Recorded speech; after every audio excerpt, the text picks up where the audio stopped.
Welcome everybody to the XP Valorant Open Series 2. My name is Matsy. I'm coming to you live with the one and only 2Tap Tony.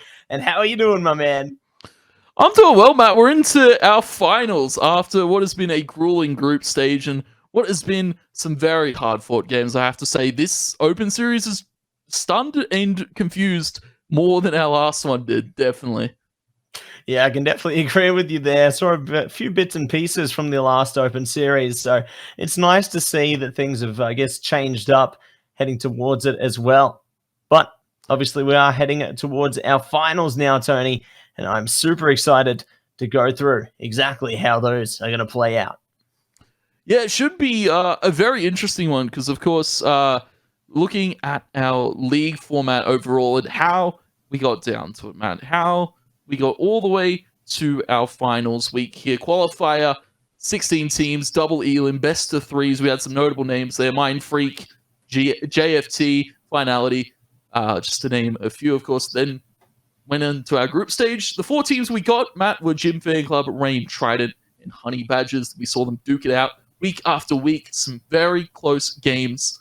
And best of threes, of course, all around the board. Some going 3 maps, some going very long. Then we went to our semifinals. It's where we're here today, Matt.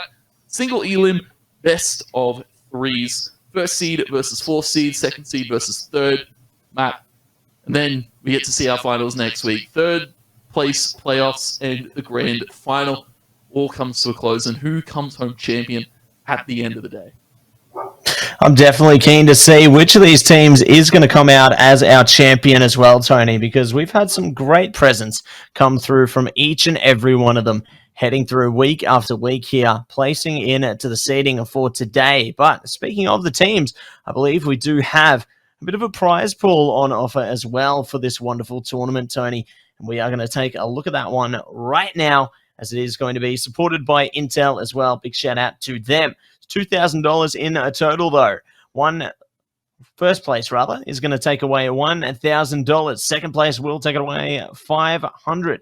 Third place are going to take $300 there, and fourth place will take away $200. So it's a nice little split between the teams there, honestly. Like, I feel like, to make it to this point, you're still going to walk away with something, but depending on how you perform is going to determine what kind of slice of the pie you're going to be able to take there, whether it's a bigger slice or maybe a little smaller.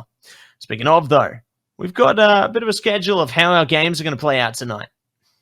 Yeah, it's going to be an interesting one. Of course, as we can see down below our very eyes, it is Honey Badgers versus Trident for our first semi-final here. It's going to be an interesting one as well. We'll see Gym Fan Club versus Rain later on in the evening. Honey Badgers Trident should be a very close one. We saw Trident with the substitution last week. Mazahong was out, Wally was in, and we were very impressed what we saw out of Wally last week. Unfortunately, Trident will not have their superpower sub buff this time, Matt. It will be Mazahong in at the roster. For Honey Badgers, though, of course, we saw what they're capable of. Very, very strong first seed being taken home after the groups. Yeah, I'm definitely impressed with how they did manage to play with that sub last week, that's for sure. Hopefully we do see a bit more of Wally in the future if they are required. But obviously the teams certainly have managed to impress as well here.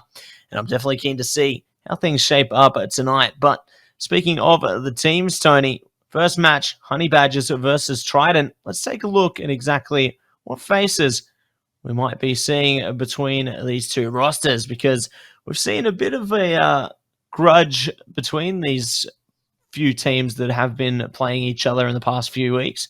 So without further ado, we are going to get into Honey Badgers. We do have Milky, Jelly D, Autumn, Cloxy, and Suave there. Subs obviously being Fulvus, Christian Dior, and Swirl. Yeah, it was a very interesting one. I believe we've seen Swirl in this roster fill it out, but the full 5 for Honey Badgers. We saw Jelly D last week finally come in and finally play a game. It's been a while since we saw Jelly D in the roster. You can definitely see it had a different impact. Honey Badgers played with a lot more confidence. They looked a lot more structured in some of their side takes and some of their side defenses. So, of course, as you said, Milky, Jelly D, Autumn, Cloxy, and Suave. Autumn, of course, it's still a thing to touch on, still a recent addition to this roster, and hasn't been doing too bad. Of course, the just the one trick chamber out of him. We haven't seen too much flexibility from Autumn of late. So who knows? Maybe Honey Badger has been pracking a little bit behind the scenes, and maybe Autumn shows us something different this evening. But going on to the roster across the pond, it will be Trident, and who will they will be bringing to the server this evening? Udium, Conkers, and Prophet. The subs: Howie, Blessed, Mazuhong, Calamari, and Wally. We saw last week a very strong contender. I believe we won't be seeing him this week. We will be having Udium sub in for Wally. So it's going to be an interesting one. Of course, for Trident, I have to say, a strong finish to their season, Matt. Even though they finished at the bottom of the table, they still had a very good final game. Yeah, I got to agree with you there. Like, they definitely had a pretty strong showing all throughout the season so far. You know, having the results locked in towards the end there, obviously Trident going 1 win and 2 losses, but not to say that those were convincing losses. They definitely had some really close games there, Trident and Rain managing to finish off on a pretty similar scoreline, that 1 for 2 there. All very similar between the split of the teams here, where Honey Badgers and Gym Fan Club managed to win 2 games each, and Honey Badgers are coming out on top, obviously out of a little bit of point difference there. But we do have our map vetoes coming at you right now for this series. So let's take a look. The split coming out now. Bayern's going to be banned out first there. Fracture also being banned out by Trident. Ascent going to be the first one taken there by Honey Badgers, followed by Haven. Good couple of default picks there. Trident taking away Haven, obviously. Banned is Pearl, and going to be followed by Breeze. So last but not least in the series, if we get there, will be Icebox. Yeah, no, I like this veto here. I guess for Honey Badgers, especially identifying that Trident aren't too bad on bind, and maybe that's kind of a bit of scrim knowledge coming to the table. Fracture being taken away by Trident, maybe just not a strong pick for them overall. Honey Badgers then going to the default Ascent pick. We've seen them on that map do pretty well and hold pretty well as well. Trident to Haven, very strong pick for them overall. Then Pearl and Breeze being taken out. Of course, interestingly enough, it was Trident to be taking out Breeze. They weren't too bad on it last time we saw them. Some good splits, some good play. But maybe, maybe not feeling the Breeze this week. Pearl being taken out by Honey Badgers. Very, very telling sign. Nobody's yet quite worked out how to play Pearl in the Oceanic region, Matt. So our decider being Icebox, which I feel is very favorable towards the Honey Badgers. If we go to that decider, we might be seeing a very convincing 2-1 victory here for Honey Badgers. Well, we'll certainly have to wait and see, Tony, because obviously, anything could come out of this series, but I feel like Trident might just have a trick or two up their sleeve. They won't go down without a fight in this series. I feel like it's definitely going to be a close one, to say the least, all throughout. Like, I can see a lot of nail-biting, just tense moments coming out of this series here, Tony, and I'm keen to see if the teams are going to be able to deliver in that sense, because otherwise we might just see a simple 2-0 scoreline coming through. One team plays very convincingly, or we could see a very competitive match on our hands. I'm definitely eager to find out exactly how this one's going to play out, though. Looks like we are going to be getting into the agent selection right now, though, everybody. Already having a lock-in on both sides. Yeah, instant lock-ins here. Trident, Honey Badgers wasting no time in what they are deciding that they want to bring to this first map. Calamari going to be on the fade. Smart to make Club as well. Going to be rocking that fade. Very expected pick now for a lot of these teams to know, Matt. Seen the fade be common stay since the new meta's really settled in. Omen being picked up a lot more too recently, especially with Astra being still there, but not as strong as she once was, and of course Brimstone not really too great on a map like Ascent. There's not too many lineups you can do with that Molly combo, of course, but KO as well, always a great pick to see. Blessed going to be picking that one up for Trident, and I'm keen to see how he performs this evening, because Blessed, he's had his moments of shine, but he's also had his moments of doubt, and of course hopefully we get to see some more moments of shine. Matt, I definitely also want to highlight Calamari. Very strong individual player. Clutch percentage is great. Of course, he's the IGL here for Trident, calling while doing fragging, not an easy thing to do, and especially when you're playing the Fade, a very mechanically intensive character. My look to Calamari this evening to see how he performs against this very respectable Honey Badgers roster. Yeah, there might be some moments there where Calamari might be forced to try and deliver, you know, and honestly, Calamari is a pretty reliable player in that respect as well, where even if they are pushed into that in-game leadership role, they can really clutch it out when push comes to shove there. So we'll see how it all plays out heading into this one now, as all agents are locked and loaded. We are going to be heading straight in towards Ascent as map number 1 here. Honey Badgers on the attacker side, Trident on the defense here. We're getting straight into game. And we are going live, our first semi-final here. Honey Badgers versus Trident for your XP Open Series number 2. Matt, we're in to our second season. It's been packed full of talent and packed full of action. I imagine this best of 3 going to be no different. Taking a look at Honey Badgers as well, interestingly enough to identify that they've gone for this Sage pick over, you know, the kind of stock standard KO that most of these teams are running, and especially the stock standard duelist that a lot of these teams have been running. Honey Badgers, not a single duelist in this composition, but the chamber kind of fills out a pseudo duelist role. Cloxy, a very talented individual in taking those duels, and it's Udium though, the stand tall to find that first pick on the autumn. Great start up there. Like that, we'll find another one actually. Nicely placed shot there with the headhunter. Udium looking for more though. Just going to be camping it out for the moment. See what they can find just towards the market. Going to be able to at least fall off. Honey Badgers having a bit more freedom to take that map control. Might be able to net some fruit out of it. Howie's position though could be pretty prominent for them. If Cloxy pushes forward too brazenly, that's an easy spot for Howie there. And they can use that to try and pincer in on their positions. Howie's being so hesitant here, though. I love this patience. Yeah, he's just going to smoke off Connector. Pulls out the bait, but the double tap from Jelly D, the wallbang, almost finding Howie dead to right. And Red Little Haunt comes out from Calamari, gets the info that Honey Badgers are still trapped in this midsection. Howie's putting up so much pressure towards the top of mid that these 2 short players could swing at the drop of a hat. Udium with the jump peek. 30 seconds Trident, they've left. got all the room, they've got all the info.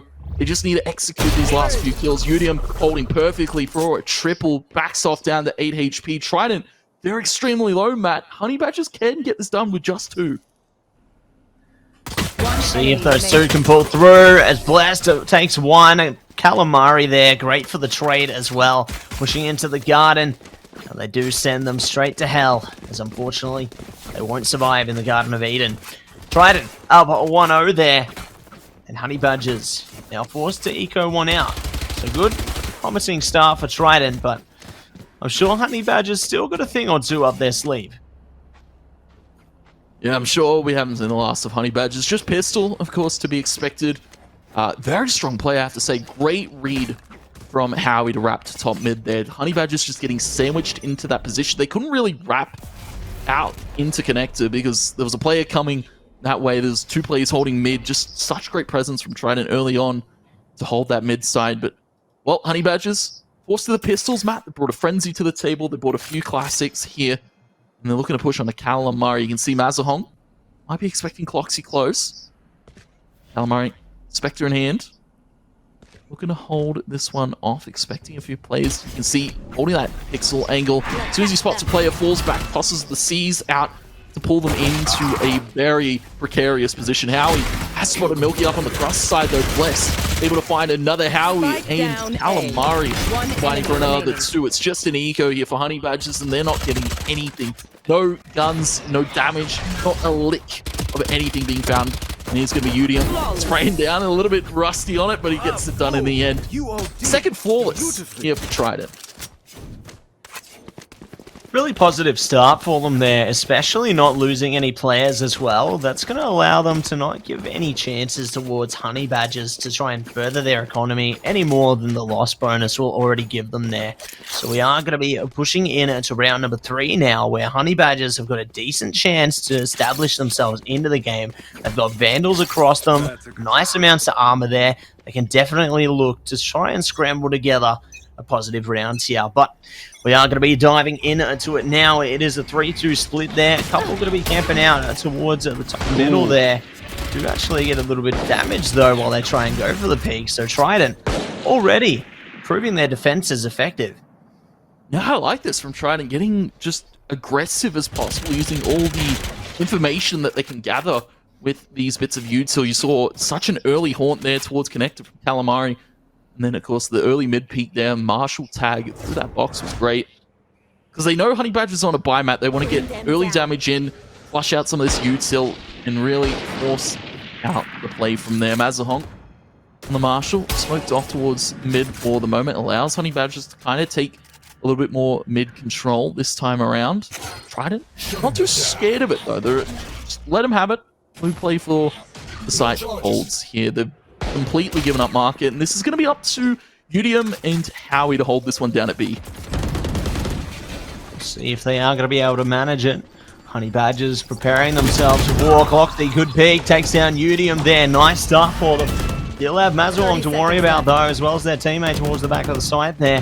Cloxy desperately clambering around now, walking straight into Howie. Howie gets a dink through, but Cloxy sinks it alongside everybody. My gosh, Tony, it's a complete sight wipe coming through from Honey Badgers there, only losing one member in the process. I thought Cloxy wasn't going to check that corner for a second. He did. And luckily enough, that could have been detrimental to Honey Badger's take. They pick it up. Third round in the game. First to their board. But Trident, of course, now they're to a buy mat. And this is really where we see this game take place. This is where the game starts to shape. You can see Trident half charged to a few of those ultimates. We've almost got the Nightfall. We've almost got the Tour de Force here for Trident as well. Honey Badgers, they might have to play a little bit more cautiously. See if that caution will at least be exercised here, as Honey Badgers look to take it slow in the initial stages here, still playing for that intel towards middle, trying to gain that early control so they can establish themselves at any which point of the map, but it seems as a result they are going to be cut off at the bare minimum towards mid link there. I like this from Trident. You know, they're trying to keep their eyes limited, keep the vision as limited as possible for Honey Badgers so they don't have that opportunity to just push through anything really easily here. Looks like they're still just going to wait things out though, just under a minute to go, and I feel like the pressure's really going to start to build. Good suppression actually coming through there, but Trident, the defenses start to have a crack in the armor. Yeah, that was a bit overzealous there from Udium, just trying to get so much info early on, and you now see the slow orb into the wall, into the hit from Honey Badgers. Nothing really how we can do to stop this. Trident just getting picked apart piece by piece. Mazahong able to trade it back to Jelly D over in middle, but the damage is done. Honey Badgers have the site with 26 seconds left on the clock. Trident left to 3 for this retake. Hopefully, maybe a bit of util still left in the fade, but Mazahong and his teammate both coming from market. They're all going to be busted down, but Calamari's taken out by Autumn on the jump up. All being attempted by Mazahong, not going to quite find anything, not even damage. Honey Badger's just holding the site so well. That wall gives so much pressure to just hold B main. Milky can sit on top of this smoke, nothing really to fear, and Trident, they have to back off. Yeah, at least they have the willpower there to know that they shouldn't just push into that brazenly. Like, they might be able to make a play with just the two of them, but ultimately the odds are against them here. 2 against 4. There's a chance they might take 1 or 2 with them, but taking the whole squadron could be another task entirely. So definitely can command the save coming through from Trident there. Playing the long game here, just trying to see if they can hold them to those Vandals, maybe get some long-term presence out of them. It looks like already some of their teammates are just trying to play around it, just picking up the Sheriff there. They've got the Frenzy coming out as well. It's all looking pretty solid from Trident at the moment. For Honey Badgers, though, they've managed to even the tides already. 2 for 2 on the board, and there's a great chance they could even go for third innings. Not only have they even the money, Matt, but they've also stacked themselves a high economy. You can see Milky's almost at 6k, Suave at about 4 as well. The other player, Chamber, at about 4 as well. For the side of Trident, a few pistols, a few Vandals, not killing too many Honey Badgers players in the rounds that they were victorious in means that this is going to be an uphill battle to climb early on here. You can see how scared they have to be playing now. The Honey Badgers, they're just taking so much space, so many of these guns available to them. Autumn able to trade out Blessed, who found Cloxy over towards the walk-in. Honey Badgers have the side plant, but all of a sudden tried it. They've got positioning to retake this. We'll see if the positioning is going to favor them, though. Good takes there coming out from both teams. Through there. It looks like it is going to be Jelly D taking down 3. Mazawong, unfortunately, not able to pull through as Jelly D sends them all packing in the end there. But my word, Tony, you're certainly right about this one. It was getting a lot closer. Trident, they had that capability there. It could have been, but luckily for Honey Badgers, Jelly D manages to pull through in the end. Yeah, pull through or did Trident over peak? Only questions can't be answered right now, Matt. Trident taking those individual duels against Jelly D, and that's why he was able to clutch it up. A huge 4K to keep the Honey Badgers train rolling, and you can see the Trident, a few ultimates starting to come online, though. Jelly D with that clutch now has the null command, which could be vital in stopping some of this chamber utility, stopping some of these Fade Haunts coming out and stopping Trident from getting that intel that they've been getting early. See if they can continue to launch those preventative measures there, Tony. As it looks like Calamari now knows there's someone around the corner trying to play off them. Luckily their teammate Blessed is there to cause a distraction. A bit of util to at least cover them as well, so Calamari may eventually be able to escape, but no, they do get shut down. Mazurn giving away their position as well towards Pizza. Looks like they aren't going to be capitalized upon just yet, though. Honey Badgers opting to slow it down, walk it over towards that B side, and see if they can run it back for a take. Let the nightfall almost pop here. Suave's just holding, waiting for the moment of execution. 5 Badgers stack this B main.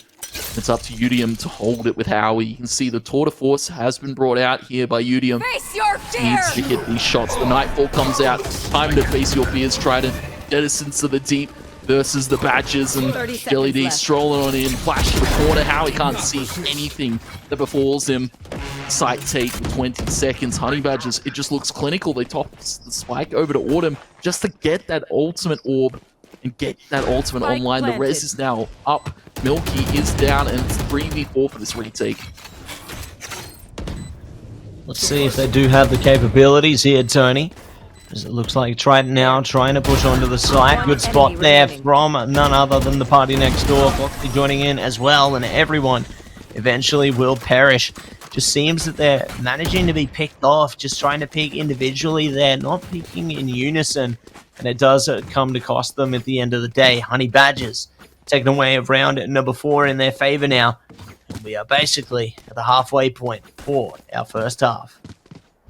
And it's interestingly enough to look at just the small micro play that's happening here from Honey Badgers. That wall that covers off the door switch, they're able to walk up, shut the market. Nobody can really peek from CT or market, and then the whole just falls apart from there. Trident, you can put a player in the middle of the site, you can put a player at the back of the site, but they're going to get flushed out by the KO utility, by the fact that there are so many players just able to peek into free angles that Trident can't hold with that wall being put in place.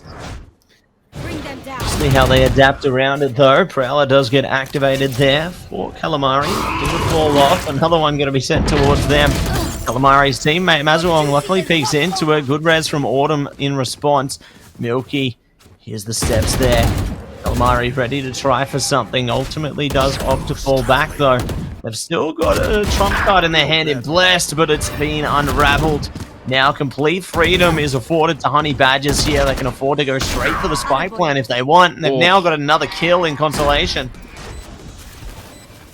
And it's not every day you get to see Autumn playing this aggressive, feeling as confident as possible. Calamari and Udium thinking about the potential for the retake, but Calamari just wants that gun. He wants to pick something up for the troubles that Trident seem to be plagued by in so many of these rounds. Even Udium going for the peak, and it's a almost one tap.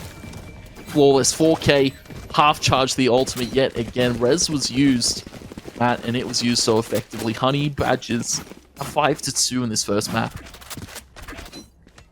5-2, 5 rounds in a row, Tony, as well. Definitely showing a lot of prominence. Ever since that round 3, they just got into gear, and it just seems like they don't have an off switch. Trident desperately need to see if they can try and cut the wire here to cut their fuel source off, because otherwise they're just going to continue to steamroll ahead, shoot for the moon. Let's see how it all plays out in this round, though. As Honey Badgers settle into default. Mazuhong looking to peek aggressively. Does find one. Good dash away as well. This is the aggression we like to see from Trident. Using their utility to the advantage. Re-peeking, though, is going to be Mazuhong's undoing. Yeah, it's unfortunate. He got that first pick. All Trident had to do was just back off after that. But Cloxy was holding the higher angle. Drops off, plays a different one, and catches Mazuhong out. That's blow for blow.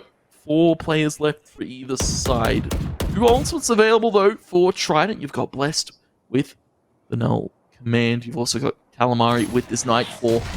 He'll be absolutely huge in getting a lot of info or just holding off a side take here, because Honey Badgers still thinking about the map. You got 2 over at A, the Spike over there, 2 over at this B main position. Udium holding aggressively with this Phantom. Rendezvous is set up if he needs to get back. Howie has smoked off main. This is a lot of pressure now on Honey Badgers, leaving the clock a little bit late this time. 30 seconds left. Let's see if they can pull through, whether the Cloxy will be in their favor here. Looks like Jelly D and Co now though, using the paranoia to get onto the site, do initiate forward. Milky will be holding on top of the Jenny there. Trying to see if they can spot anyone. Howie's got good info though, does go for one, not going to be good for the second there. Jelly D still alive, still kicking. Calamari pulls through in the end though, taken away 2. Blessed is able to pull away with another one, and the defenders pull through in the end there. Trident, clean retake onto the side.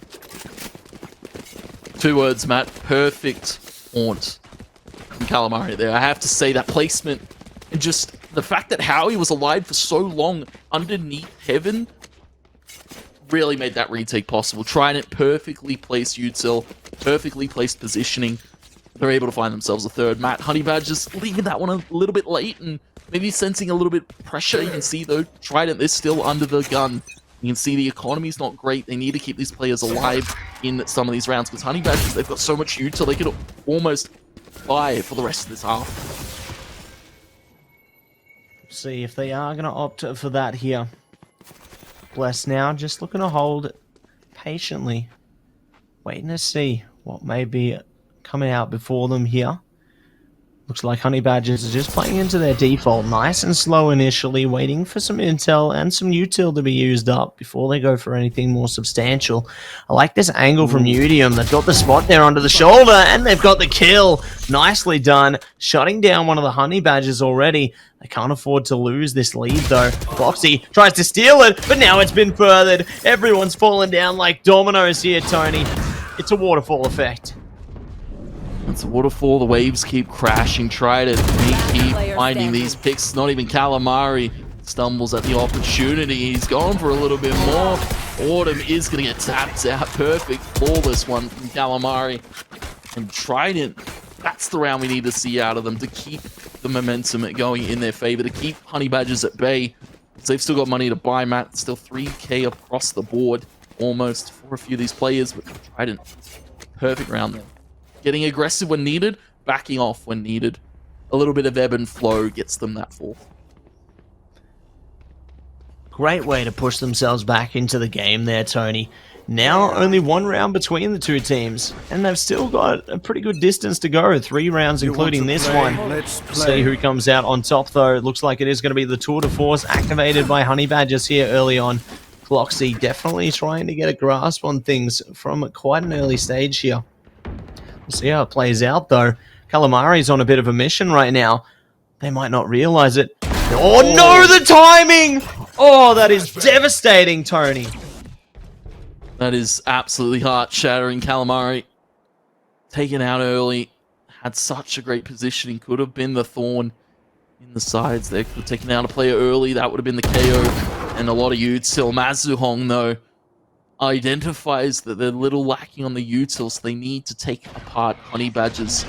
Autumn taken out of commission over towards Connector. 50 seconds now, Honey Badgers with all the space to work with still, but they have to deal with 2 Trident players on either side of the map. Nobody holding for this mid spot. Bless is checking the market, but splash out the null command. The teleport from Howie to the back of sight early. Honey Badgers, this is just Jelly D doing what Jelly D does best, reading the play and faking out Trident perfectly. 30 seconds left. Looks like they're going to be able to do just that. Already taken away 3 kills in the round so far. Looking for more. It's a 4-piece. All they need is one last player in a Udium. They might not be expecting them. Looking to flank from behind here. The steps have been heard, though. Jelly D gets the spot. Gets shot down, though. Not going to be able to come away with an ace this time. Udium might be overwhelmed. In fact, they are. So, round number 6 now. Going the way of Honey Badgers. Any more rounds for them, and they will be able to take away a convincing lead in this half. And that's not what you want to see right now if you're a team like Trident coming into this one with such gusto after their last series. You'd hate to see them fall early on Ascent. Of course, Honey Badgers pick, and you can see why they've picked it. They're really good at identifying these little small mistakes, and I have to say a props to Jelly D. I believe the IGL here for Honey Badgers, either that or Milky, but whoever's calling right now is doing sensational work for Honey Badgers. Absolutely, Tony. And we'll see what else could come through here as Trident looks to play aggressive this time. Udium going to get caught out. They're not able to trade it back either. Mazuong taking a slight amount of damage whilst trying to go for a trade. Now it does allow a bit of presence for the Honey Badgers here. They're trying to push straight through middle right now. Looks like they are getting sprayed down a little bit though. Mazuong's still alive as well. Good res to come through to even up the score here. 3-on-3 situation, but they're all stuck in that market position. They need to figure out a way through this. Do they just continue to push towards B? Do they try and reach out to some other planes of the map here? 55 seconds to go. They need to contemplate something quickly. Oh, this is perfect. Mazahong has backed off. He's sensing that Honey Badgers have too. He needs to scope. He needs to find the shot, but doesn't. Autumn's found the pick. And just like that, tried it unravel once again. Such a great read, but just the wrong timing, the wrong gun. Could have used the Vandal, could have used the Phantom there, and it would have done so much more work. Now it's Trident to hold this B site with Autumn selling the fake here, looking to walk out. How he scoped in, tags up Autumn to 1 HP. But Autumn's able to get away. Honey Badgers, they've run away with it now. 20 seconds go this A site. Trident with 2 players left for this retake. Do they have it in a Matt? We've got a Haunt and a Seize available for Calamari. 10 seconds left. Of course, a few smokes available for Howie. 2 Shrouded Steps. Spike will go down with very minimal time left on the clock, and Trident, they're just going to have to go for this. Just going to have to absolutely send it right now. Like Calamari tries to set something up, does get caught through the cracks there. Howie at least finding one back, 2 as a matter of fact, fending out the spike. Oh, Howie! Take it away. Take a bow after that one. Howie just absolutely shredding the attackers apart. My word, Tone. Absolutely perfect. Howie. I thought it was over, Matt. They took Calamari out. They only got 1 on the Seize. The Haunt there on the info. But Howie comes alive when Trident need it most. 5 to 6 go our half. And, well, Matt, Honey Badgers, they have money to buy for the rest of this half, so they're going to have enough for this final. Trident, they've got enough for this final. Very strong stuff from Howie, who's had a little bit of a quieter game so far, but that 3K really comes to light and really starts to shake up the standings going into the future rounds, and into the next half, it's still anybody's game to take. Anybody's game here, and anybody's round ahead of us on the last 1.5. Udium, nice setup there, getting the reconnaissance as well, being able to fall back, not take any further unnecessary damage here. Trident just need to hold on to the lead they've now taken a hold of in terms of the kill count. Looks like Mazuhong trying to go for the boost as well, see if they can spot anyone towards A main. No one's revealing themselves for Honey Badgers yet, though. They're slowly tiptoeing their way forward, being nice and calculated with it.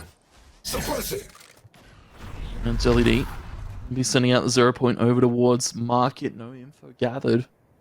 Honey Badgers losing Autumn early, struggling to find knowledge of where these Trident players could be playing from. Udium has backed off from main.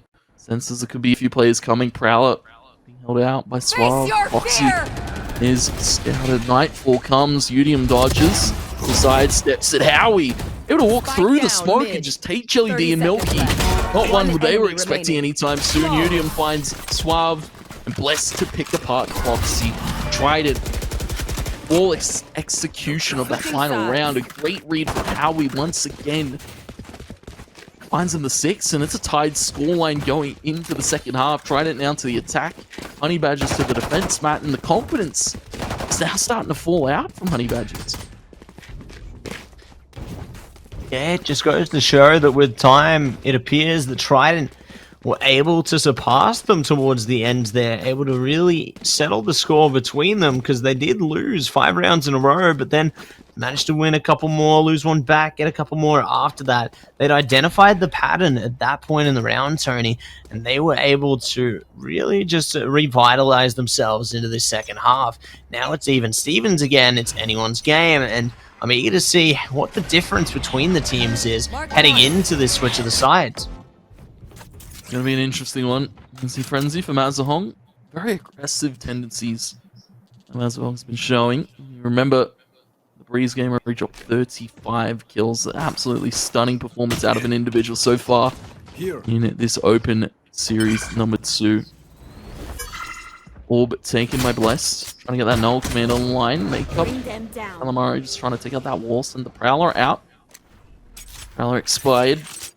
Nobody hit by it. 3 players stacked up as B site for Honey Badgers means that there's nobody holding mid or market right now. They're looking to aggress into B main. They know that nobody's there now. Trident are looking to swap it up and go for this A split. Let's see if they can manage it. Already getting spotted by Jelly D there. Nice couple of kills actually coming through. Milky joining in as well. Howie finally finds a couple back though. Not able to get a lucky number 3. Moving it all down to Udium now in the 1v3 situation. All enemies going to be stuck towards Garden now. Short, good pickup on the Headhunter there. Still need to find at least 2 more though with this Ghost. See if they bang something out here. There's one. Oh, Udium looking clean with it at the moment. Oh my word! Udium playing this with such finesse. They secure round number 1 of this second half for Trident. That is absolutely textbooks as it comes, Matt. Udium, he takes the first peek. 3 players from Honey Badgers just going for that short side hold. They had control of the spike. It doesn't matter. Udium jump peeks the second, repositions his crosshair to take that second kill, then swing for the third. The confidence from Udium. 14-7, Matt, leading atop of the board. The highest kills in the server. Trident now 7-6, taking own pistol. Buy into the second Honey Badgers. It's all starting to fall apart in these last few rounds. Absolutely, Tony, and we'll see if they can manage to recover. Already losing Jelly D there. Howie trying to push up as well. Do know that Autumn's around the corner now. That's good intel they can play off of. Calamari there to support as well. Blessed.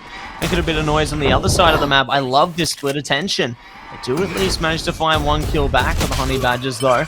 Roxy going down towards A creates an opening. Howie managing to take a bit of damage as well. Might take another kill. In fact, they will. No spike plant required. They're just playing DM. Matt, I don't know what DM you're playing, but it's not a world where I throw away my Spectre there. Howie, a little bit of finesse to get that final kill. Honey Badgers, they drop the second. Trident, 8-6. Now taking control of Honey Badger's pick, and of course we look to this third round, the most important of the half. It's by here for Honey Badgers. They've got Vandals, they've got the Phantom online, and Trident, they've got a few Spectres and the Sheriff to work with, and looking to take some mid control, but they need to be cautious. Foxy is that one that forced out. The Vandal will be falling. Trident secure themselves the pick, they secure themselves the map control now, and they can look to take either side. They're splitting it up. Hazahong, Vandal straight to work. Autumn taken out. Howie doesn't let Suave breathe at all. Trident just looking for this pincer maneuver onto the B side. They will find it. Honey Badger's not a lick of time to think about it. Yeah, Honey Badgers just forced into another precarious situation here, Tony. 2 versus 5. Do they really want to go for this one? It's definitely going to be what's contemplated in their minds here. Maybe they just look to save things out, see what they can do with it. But obviously, with the Vandals, you know, and with the Phantom there as well, maybe could prove to be a positive thing just to save out those weapons. Look to live to fight another day. Trident will secure 9, sure, but at least it's not the end of the day yet. They still have a bit of a buffer in rounds. Even if they lose a round or 2 to Trident here, Honey Badgers definitely have room to improve in order to manage to make a comeback here. We'll see how it all plays out, though, as the spike ticks down. They're just going to be waiting things out. Howie, though, looking to push behind. Might actually catch someone or be caught. Ooh, bit of damage is done, but I think the round is going to go. There it is. So they get away safely, and we push in to another one. We push into another one. 3 rounds lead for Trident. Honey Badgers still have a bit of money. They've scrounged together a few more guns this time. Matt, Spectre, and a Guardian to work with. But Trident, this is what they want. They want Honey Badgers to force. They kind of have to. They can't try to keep this going. I have to say, that Udium 3K clutch in the pistol is what has unraveled these rounds in these last few for Honey Badgers. We saw it really start to stem from the last few rounds of that first half. You can see it was 4-1. Trident started to pick apart and can't read Honey Badgers, clutch it up. Now, starting to think it out. Technical pause or a tactical pause being taken. Honey Badgers, they're in shambles right now. They need to think long and hard about how they need to go into these next few rounds because, as we said, Matt, minimal rifles to work with, minimal economy too. Nobody even close to ultimates. The only one here is Howie. 6 out of 7 half charge for Suave and Milky, but you really need to see those half charge ultimates for players like Jelly D and Cloxy. Where are you? We'll see what they can locate out of it here. Good spots coming through from Honey Badgers there, just trying to take out the util as quickly as possible. Milky looking for a bit of presence. It is Cloxy to actually kick things off. Calamari goes down. Good trade by Blessed. Not going to be further just yet by Milky, however. Do find the shot through the smoke in the end, however. So it is looking good, but it will be traded out immediately by Blessed. And they now look to path their way straight over to the B site. They realize there's an opening there. There's a vulnerability. And Howie now can capitalize upon it. The timing couldn't have been any better for them. Howie creeping away. Jelly D right around the corner, ready to swing there. Just waiting for somebody to mess it up here. Somebody to mess it up, somebody to overstep. Jelly D's in prime position, but Blessed to take out Cloxy on that flank. Howie holding so close that Jelly D's not going to expect it. I doubt Milky will either, though he does find him on the shrouded step, but Milky's 5 HP. All Udium has to do is breathe his direction, but Milky has found it. Smoke onto the spike. Blessed to toss the fragment, and the edge of it tags Milky up. He can see it. He was in his own smoke. Trident, they thank their lucky stars for that one. Matt, Blessed 5 HP, Milky 5 HP. Trident, and they find double digits. 10 on the board. 10 on the board, Tony. And they've sent Honey Badgers into a bit of an eco as well. One more round, and we will have Trident on map points here. If they do take away one round after this one, that is. We'll see how it does play out for them, though. As obviously they've got plenty of utility to play around here. And plenty more to see what could be determined.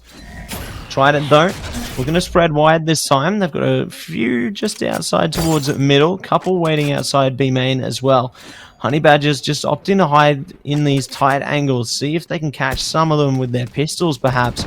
Looks like they're ready to push into B main, though. But Trident already bringing Pain down. Good swing coming through there. Blessed. Great clear. If they didn't clear that one, it could have been a bit dangerous for them. It looks like Trident just clearing out every which angle they can and going for kill after kill here. Foxy tries for one, but it will be ultimately shut down there. So 11 now for Trident.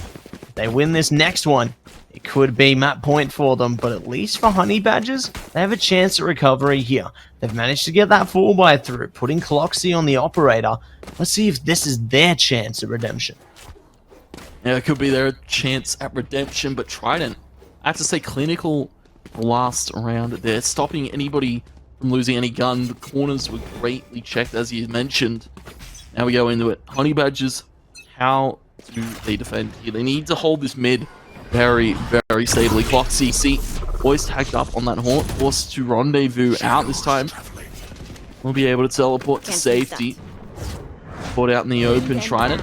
Early pick this time. That means have to slow it down. Need to find themselves some map control. Prowler sent through mid.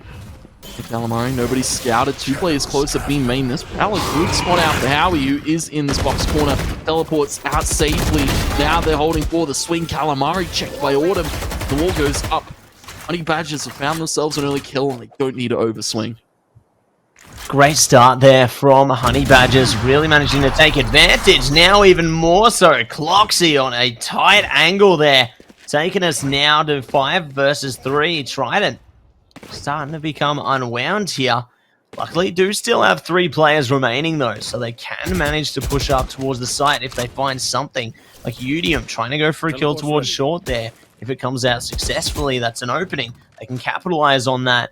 It's still going to be a bit of a tough one though, considering Honey Badgers still have more players to play around here, and there's only less than 30 seconds to go now for Trident. I don't know if they're going to have the flexibility to get a plant down here, but they have managed to find 1 kill at least for now. Yeah, great pick from Udium. A potential blessed. Able to take out Autumn, and now the entry into the site is more than doable. There is a player B main they have to be cautious of. Milky walking it up. 5 seconds to get that spike down. Trident will be able to plant it, but it's about how they play the post. Spike goes down. Milky goes for the swing directly after, picking up 2-3 in the round for Milky, and a 7th on the board for Honey Badgers. They stay afloat for the moment. The denizens of the deep haven't drowned them out. No, they'll be able to swim their way through that one, breathing as much as they possibly can. They will be able to pull through with a round victory here for Honey Badgers. We'll see if they are going to be able to find a bit more juice out of this one, though. Obviously, maintaining their weaponry.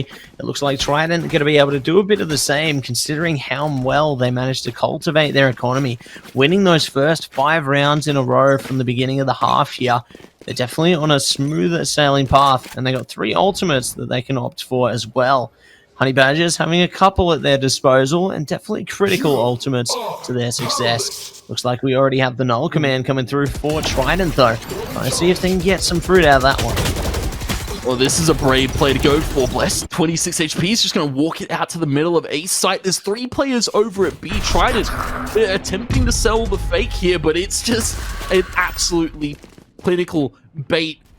The teleport doesn't go off. The spike's dropped in the middle of the site. Trident, it was almost a masterful play, but Honey Badgers, they've stopped it in its tracks. Trident, they need to find these kills now, and they need to get over to this A site. Their teammate is calling for it. Cloxy, find him. Azuhong scoped in close range to find Howie. Udium able to find it back, but Cloxy picks apart 3. All 3 lurk players dead to right. Trident now need to play this in the 2v2, and they're looking a little bit low on HP, Matt. Yeah, a little bit tagged up there for one of the players at a minimum. That could cost them heading forward. Definitely going to have to hold their angles closely. Blessed close to Cloxy right now as well. One enemy Be remaining. shut down. Looks like their teammates fallen. Blessed still alive, but for how long? Cloxy knows. Cloxy's dancing around this angle. They know that the spike is close to ticking down. Get the kill, and that is going to be the round going the way of Honey Badgers. Well done on the retake. I have to say, strong stuff there. Turning away from the flash quickly. Cloxy was blind, but knew exactly where to aim as soon as the swing came through. Honey Badgers, I have to say, Matt, small micro play yet again, just stopping that teleport from going off from Howie. Didn't allow that fast B fake that they were going for. They sent 2 players A. They just tossed the spike out in the open. Use Howie's ultimate. Take it. Plant it over at B where it's completely open for the taking. Tried it. Not this time. Smart call, smart read. Wrong execution. Wrong execution for now, Tony. It looks like there is going to be a few bits of utility already coming through. Both teams just playing for a bit of intel early on here. We got 3 Trident players just going to be holding mid lane for now, looking to see if they can maybe get a spot or 2 towards B main. Their teammates also just playing for that middle control as well, because they know if they leave it open, that Honey Badgers could end up flanking right behind them within a bit of an eye there. We'll see what they might find now, though, because Cloxy's holding that B main angle. As soon as they push forward, Cloxy's ready for it. It's a perfect angle Another to hold it with Cloxy. Prowler comes out, forces Cloxy off the angle, forces Mazuhong forward with the dash, and Cloxy's able to pull out the big sniper and put it back to work. Autumn, great wall, great orb timing, slows Trident in their tracks. You can now see, have to think a little bit harder how they want to break this B site open, because you can see two players from Honey Badgers holding passively, carefully spacing themselves just outside of Nightfall range. You can see Trident looking to take it once again. The Haunt comes out, that spots up Cloxy. They still need to be careful. Autumn has walked down the stairs, and there's the Nightfall we were expecting to see. Autumn was spaced from it, but not anymore. Calamari takes out Autumn, and Trident take a hold of this B site. 4v4 now for the retake. Shots coming in. Blessed with a perfect angle. Ducks in the market smoke, and Udium now there to combo up with his teammate, and Udium to find all of them as they walk on in. Perfect play. Trident playing off each other's angles perfectly. The walk-in was just the icing on top of the cake. Matt, Trident that found themselves match point on Honey Badger's pick. Great start there coming out from Trident, really managing to use their own pick against them here, it would seem. So it seems that they have done their own bits of homework in order to take them this far, one step away from finishing it all here on map number 1. Definitely going to come down to whether Honey Badgers can defend effectively with the limited weapons and utility at their disposal here. You want to play? We'll see what comes of it, though, as already Tour de Force going to be activated by Trident here. They're trying to just bait out the mid players, try and see if they can get them to hold a different angle instead, but obviously Honey Badgers still going to remain ever vigilant towards every which part of the map. Not going to be giving up anything too brazenly here. And the wall shot out. Calamari and Mazuhong. It's time over towards the B site with the spike. Could be potentially looking for a fake once again. Of course, Howie not close to the ultimate this time. I have to say though, Matt, it's two of the players that we weren't expecting to see show up big in this game so far. Bladestorm is going to be popped by Mazuhong as everybody from Trident now groups towards this A side. Milky tucked in Winery for the moment. You can see teammate there to back him up at a moment's notice. Jelly D has heard the Bladestorm. The flash is being held. Null Command comes in, and Jelly D goes for the swing with Milky. It's a lands to the slaughter. Matt Trident, but all taken apart, but they find them back. Mazuhong takes 2 back. The res comes through. It's a 3v2 now. Man advantage, make it more for Mazuhong. As now it's just a Swab to try and take back this site against 3 players. Mazuhong comes window, but it doesn't matter. Swab finds the pick, and Howie versus Swab in the 1v1. The Prowler comes out, haunts up Howie. Can't see a thing.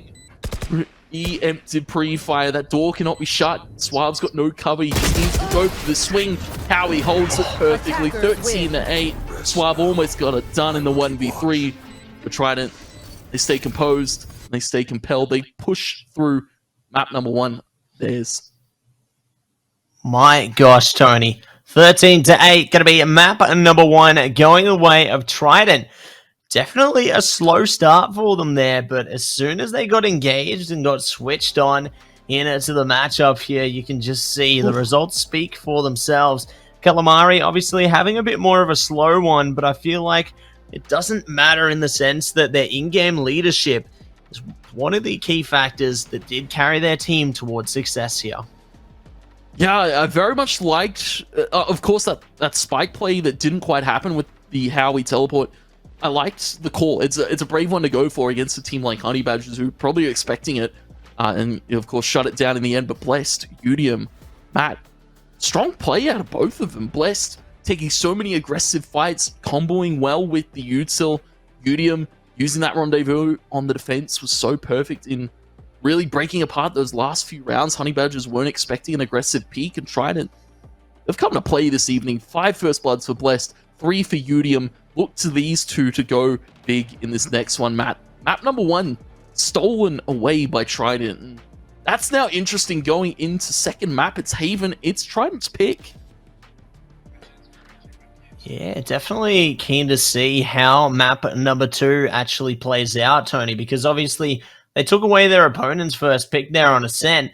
Now heading into their own pick, you'd think that from the confidence that we saw on Ascent, that's just going to swell up tenfold heading into their own map pick, because you know they're going to have more confidence heading into Haven, so you know that anything could be possible coming from that outcome.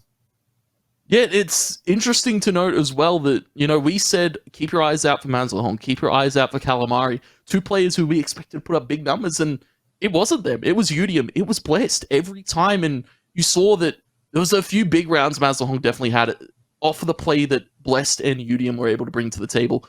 Calamari calling well. Honey Badgers looked in shambles after such a strong first half, as you said, Matt. A slow start, but a strong finish for Trident, and we can look to now go to Haven in just a second, guys. We're not going to go far.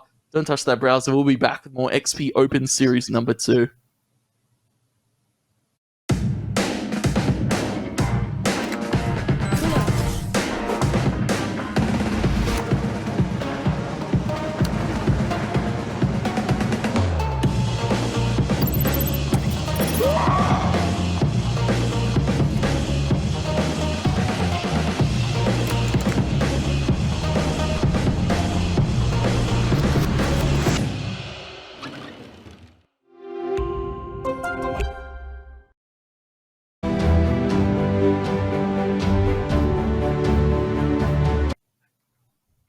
Welcome back, everybody, to the XP Esports Valorant Open Series 2. My name is Matzy. I'm coming at you with a 2-tap Tony, and my word, Tony, we just came out of our first map of our series here between Honey Badgers and Trident, and it's already kicking off with a bang. The finals, they are spicy. Oh, absolutely. I'm going to have to go get my milk that I just bought in the fridge, because we're going to need some cooldown from the spice. It's diet milk, Matt. Not icebox yet, though. We're going to Haven for this second one, and it's going to be interesting because it's now Trident's pick. You feel going into that first one, it's like, all right, Ascent, Honey Badger's pretty good at Ascent, and overall strong first half from them, but Trident just broke down those rounds piece by piece, and of course, it was Udium and Blessed to do it in that last one. But now, interestingly enough, we've got Udium out and we've got Wally back, Matt. Seems that, maybe they're just trying to be a bit more flexible with their roster, or maybe there was some availability issues. Who knows? But regardless, we are going to be straight into agent selection now for map number 2 in Haven here. Trident already locking in the Chamber and Astra. The Astra's back, baby, alongside the Rays and the Fade there, with the none other than picks coming through there. Tony, how you feel about it all so far? It's overwhelming, man. I'm taking it in. Trident have already locked in their full 5, and that is a lot of util. That is Calamari still on the Fade, but we've now got Blessed on the Breach, Howie on the Astro. We've got Wally in as a duelist now. Manzelhong to pick up that Chamber as a pseudo-sentinel, kind of secondary duelist, if you will. And for Honey Badgers, this is scary stuff. You're staring down a lot of potential choke points that can be absolutely abused by this Trident roster. And you can see one combo of util, and it could be lights out for a few Honey Badgers players. You see Satchel, you see Paint Shells into a Gravity Well from Howie, you see a Concuss into a Gravity Well into a Paint Shells. You can just combo all 3 if you want. Honey Badgers, it's going to be about picking their positioning carefully here, because this is a scary composition coming out of Trident. Yeah, it's quite the dangerous one heading forward, isn't it, Tony? I'm pretty scared to think of what might actually be coming through for both of these teams as we do head into the game now. Honey Badgers looking pretty solid themselves, but Trident have definitely got a lot of potential behind their own composition as well here. Very curious to see how the Astra works out for them, particularly because you don't really see that one come out too much these days, but maybe on a map like Haven here, it could definitely find some great utility. It definitely could, and I'm interested to see as well, Honey Badger's shaking up the composition, bringing Cloxy to the Neon, maybe wanting to play a lot faster than he did last game. We saw the Chamber not really work out too well. He was able to find a few picks here or there, but struggling to find that impact that Budium had, and now Mazahong's looking to have in this one. You can see a lot of early mid presence by Honey Badgers, taking out that trip over in Garage, and for Trident, they're happy to give up B. They're letting Honey Badgers walk just to play for this retake. Be walking it out for the moment. Not looking to do too much further. They've still got just over a minute to play with, though. So they don't need to approach it just yet. Speaking of, though, Jelly D going to be pushing straight on into the B side. Good trade by Howie. Twofold now. Loving the confidence from Howie tonight. Now forces the hand of the Honey Badgers to push straight up through sewers. Trying to see if they can get the paranoia to open up the side a little more. Looks like they've got control. Going to be planting underneath Heaven here. Spike planted. It looks like Trident now forced to try and set themselves up for a retake. And smoke goes out towards CT door, but that cage is good. Milky able to play with this cage. Here's the trips, and here's that cage go off. Damage dealt. Now it's Party next door for the flank, and the player to hold short. It's Autumn playing this chamber absolutely perfectly, and nobody's going to expect that Swab has walked completely behind them. The rug pulled from underneath. Honey Badgers take home pistol. Great start there coming out from Honey Badgers. They do manage to lose a few players early on there, but ultimately their teamwork allows them to prevail here. And they're definitely going to want to take these early rounds because Trident, they're feeling confident after that last map there. They're going to be fired up. We're going to do even more damage and destruction heading forward. So being able to take them down a notch early here can definitely start to dwindle and play on their confidence. We'll see how round number 2 plays out, though. Whether the Honey Badgers can run it back for another one, or whether Trident can catch them. It's about stopping this lead early on. We saw Trident take 2 to Honey Badgers, then to trade it back. I haven't seen a 1-to-1 yet. It would be interesting, especially with Honey Badgers, so many guns in play. Trying to steal them away would be absolute disaster. Great read from Autumn, playing behind the wire, waiting for a player to overpeak. You can see another over towards the deep side of C. Long that haunts. Oh, sorry, the C's actually. That's not even the haunt. Just the info from Calamari. There's 3 players over at Long. Dash through from Cloxy. Tagged up and deep on the cross. Cloxy to take out. Blessed and Wooly will follow suit. That's just how he, oh man, got himself in such a great corner towards C-Long, but it's the beauty of Valorant, Matt. Sometimes they just don't go the way you want them to. Yeah, sometimes computer says no, and you're forced to reevaluate entirely. Looks like Howie, though, trying to creep up towards Heaven at the moment. Maybe see if they can take one of their enemies with them, perhaps. They've definitely got a bit of flexibility in this space. Speaking of, they've been spotted now. It's all going horribly wrong. The knife could come through. It does. Autumn does them dirty. And that's a flawless round coming through from Honey Badgers for round 2. And that's what you want. Flawless. Keep every Spectre in play and keep Trident down. After such a strong bounce back, you expect Trident to come into this one with a little bit of gusto, a little bit of confidence, as we like to say. Honey Badgers, Spectres into this one. Not quite the greatest of weaponry to go against now. Vandals and Phantoms here for Trident, and half-charged ultimates, of course, for Milky. You can see early Haunt, early Gravity well too, but Milky is able to teleport into the safety of that corner. The Haunt is tossed out. Identifies where Milky is. Wally able to trade it back. Calamari losing life.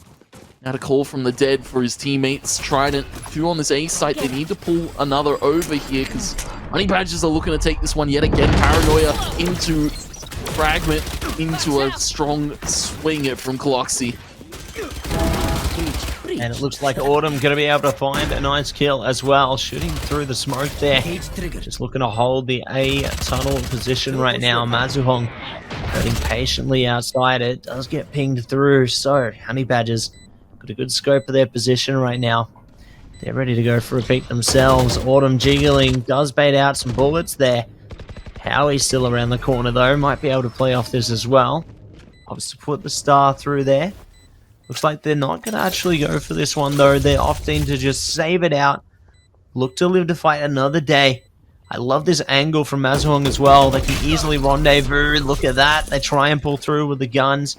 Rendezvous pulls through for them. Now they have a second chance at it. They go for the shot. One goes down. Another to follow.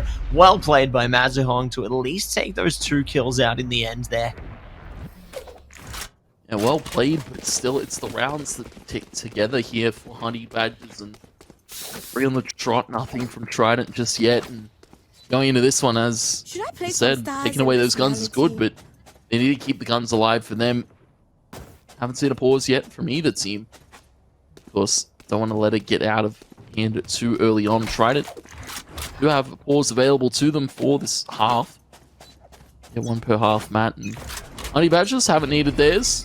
They're well on their way to a strong start to the second map and a strong start to this first half. See, early info with the camera, the wire is set up. Autumn swapping it up from the stage to now the Cypher. I like the flexibility. As we said, normally a player we don't get to see with a lot of flexibility. We've seen a lot of chamber and just chamber out of him, but Sage into the Cypher, he must have heard us, man. Right there. Yeah, definitely respect and commend flexibility, as you said there, Tony. Being able to play into multiple agents, definitely proving to give you more strength rather than not having it there. Looks like Honey Badgers now, though, looking to free flow it towards the A side instead after losing one of their teammates in a 1-versus-1 trade there. Now a bit more hesitant to go towards that C side here. Just trying to spot somebody out, see if they can catch that, play off of their death there. Speaking of, Trident do find one onto Autumn. Nice cheeky swing goes through there. Cloxy's down as well. Party next door, luckily able to take down Wally though. 2 versus 3 here. Doing their best to get onto the site. Lots of good abilities coming through as well there. They find another kill. Howie pulling through for 3. Takes away Trident's first round. I have to say, Howie played that well, but so did Calamari. He backed off when needed, didn't overpeak, didn't overswing to try and grab a gun, and then tossed that C's down at a perfect time as they were coming through the choke. They couldn't really get into the side. They were pulled back towards a long out in the open. Howie holding a perfect crossfire. First round of Trident is what we need to see right now. You want to see them stay on top in this first half of the second map. The ultimate's online. Howie, Cosmic Divide. We've got Wally with Showstopper, and we've got Honey Badgers coming up Garage very, very quickly. Yeah, it looks like they are going to be power walking their way through at the moment. Not looking to push any further quite yet, though. Cloxy opting to fall off to their teammates. See if they can catch some further traction towards that B site, perhaps. Still just holding steadily. Ready and waiting now. They've got a player waiting outside C-Long as well. You can tell that Breach is just prepared. Use their abilities as soon as something goes their way, but ultimately those situations don't look like they're coming at all at this point. Looks like Honey Badgers opting to try and use from the shadows, gain a bit of information. They know Mazahong's towards that C site now, creeping their way up A main here. Looks like we do have the null command coming through as well. Honey Badger's sending it onto the site, desperately trying to get that spike down as quickly as possible. One's already gone down in the process, though, in Milky. Perfect hold there. Great discipline. Less turns to check mid. No lurk and no flank this time for side of Honey Badgers. It's going to be Trident setting up now for this retake. And they've got everything to work with, Matt. The Cosmic Divide, the Rolling Thunder, though, back to Suave could be great. Showstopper pop by Wally. Not going to hit its mark, but it's going to force Cloxy into that corner. The fault line, the aftershock. Bless is finding all of the picks right now. Trident stormed their way back into this retake. Perfectly spaced utility, perfectly placed peaks. Unfortunate there, Suave, a great call to use that ultimate. But in the end, it's Trident picking up, only losing 1 player. Yeah, great comeback from Trident there, managing to take 2 rounds in a row now. Making good use of all of the weapons they had at their disposal. It does allow it to push them forward a little further here. Maybe they might find a bit more just like that heading forward, but both teams only got 1 ultimate each at the moment. We do have the Neural Theft on Autumn as well as the Rolling Thunder there for Blessed. So eager to see if those will be triggered heading into round number 6 now. Like Cloxy already looking to push straight onto the site though, baiting out the spike plant. Gonna be running it back straight out of there towards the garage here. Looking to see if they can get something on the site. This could be a great opening. The flash comes through. Howie's gone down. Great trade from Azawong though. Trying desperately to get onto it. Cloxy pushes them out. I've been there, Howie. I definitely feel that. He had such a great placement of that star, but unfortunately, Honey Badger's just a little bit too quick to get out that garage door. You can see now Honey Badger's can play with the positioning that they've got that's planted for long. The aftershock comes out from Trident. They now need to re-clear every single angle. They need to be cautious of Jelly G to wrap back to the garage. Aftershock comes out and an aftershock back. Tap onto the spike. It's going for it. But Jelly D is just going for the swings. Nobody's cleared it. Calamari to tuck in the corner, looking for a bit more than he could chew. Honey Badgers, they find themselves the golden nut in that one. 4 on the board and tried it. So, not too much in shambles, but still got money to buy. But a lot of ultimates, a lot of util was burnt in that retake process. I'm out of here. And that could come back to cost them in the long run, but at least Honey Badgers do manage to take away the round for themselves there. Definitely hoping to chase down as many favorable outcomes as they possibly can here. As we push into the rounds now. Heavy mid presence from Trident here. Just trying to see if they can get some kills through the wall with the Odin there. Howie, I like this placement. Opting to wait for the push. They get an opening kill there. They're still staying there. Howie, I love this confidence. Howie putting on his blue suede shoes, man. He's got his tits and feet out.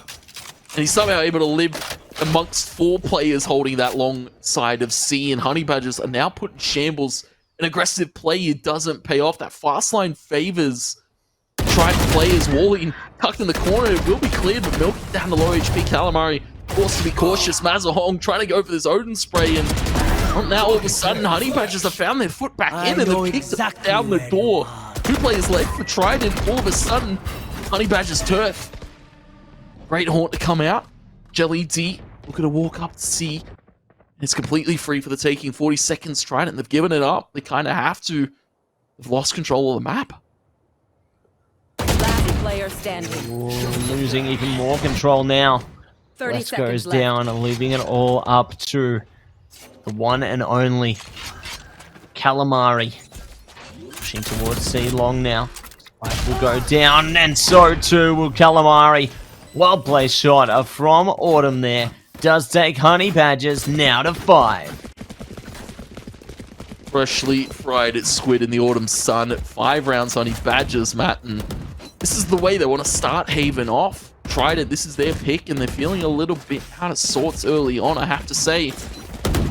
Shake up in the composition, a shake up in the players too. Wally in for Udium. It seems that struggling to find their footing back. They had Udium sub in for map number 1. We've got Wally for map number 2, and Wally struggling to find the warm-up that was necessary. Honey Badgers, strong 3-round lead. They've got plenty of money too, still to work with. Trident, they've gone for the half buy in this one. Bulldog for Howie. Some shots attempted with the Sheriff. Forced to fall back, and all the space given. Once again, Honey Badgers could look to take this A site very quickly. Looks like they're contemplating it here. Ready and waiting just outside sewer as well as A main here. Let's see if they can push up long now. Foxy forced back though. Suppression does come through. Jelly D able to find one. Wally goes down onto the second. Jelly D, it's a shooting gallery, taking down 3 in a row and getting the spike plant down here. Trident now forced to reconsider their options going forward, considering they only have 2 players and they're so spaced out. He won the small Mazahong, scoped in with quarter force, just trying to make anything work. Autumn is now coming from this flaying Mazahong. Did check it, Matt, so tick to that, but needed to find that shot. That's a hard one to hit right now. Autumn is on fire. Honey Badgers are blazing a cinder.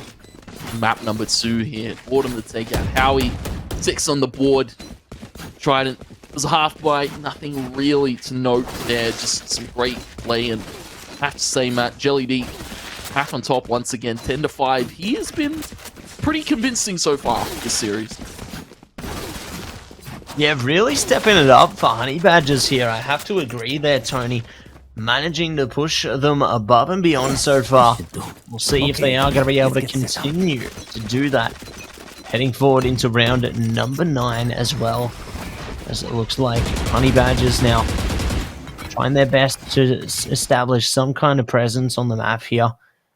And Trident just going to be stuck with their rifles and the operator there, doing the best that they can to try and defend themselves here. We'll see who will land the first blow, though, considering Honey Badgers, they're keeping it such a spaced approach, not trying to give away any piece of information if they can help it. You can see the jiggle spot here, Wally holding lower mid.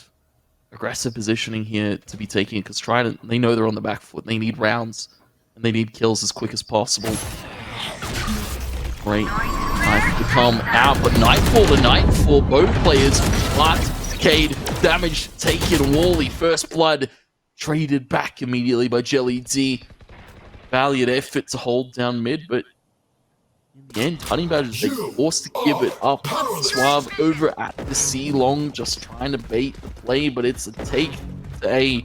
Blessed in this smoke, waiting for Jelly D to pounce, and Blessed will be able to find it. Mazahong has found Order Milk, he's just going to walk through blindly, able to take the kill. The Blessed can get the res on the Jelly D if necessary, but has to be careful because Calamari's now here in the flank and in the mix. Going to finish off the kill to Jelly D, and it's now to Suave the Lurk. Nothing left to do. That spike's been dropped. Round given up. Trident, they finally find themselves the third. A nice praise to come through for their efforts in this round, only losing out a couple of players, managing to keep 3 alive. They do let one slip through the cracks, though, which could cost them heading forward, but we will see how it all goes from here. As both teams are looking fairly similar, once again here. And we will see exactly what is going to be the key turning point here. As Mazuhong picks up the operator there, definitely going to be holding it out through towards C. Might actually try and prevent Honey Badgers from finding that prominence they've had towards that C site time and time again. But Honey Badgers at the moment looking to just play it straight towards A, already running it back down sewers. Got one pushed up towards long as well. Looking to see if they can fall off now, make a bit of noise early on, play that garage position. They do have Calamari holding that one though, so that could be a bit of a challenge for them. I'm out of here. Yeah, it's going to be interesting to see how that Haunt and Seize coming out be used in garage. Teleport in the middle of the site with Cloxy already up and willing it to go. Calamari spotted the Prowler, tossed out, swing attempted. Bless is just trying to get a spray back, but it's a wild shot. Suave through that one. Takes out his Breach brethren. Tried it now. 4-4 this retake. They've got the Seize, they've got the Haunt, and they've pulled Melky in, but they need to find the kill onto him. He is able to find two. Wally, tap back. Snap back to reality. Wally, you're the only member left against 3 Honey Badgers.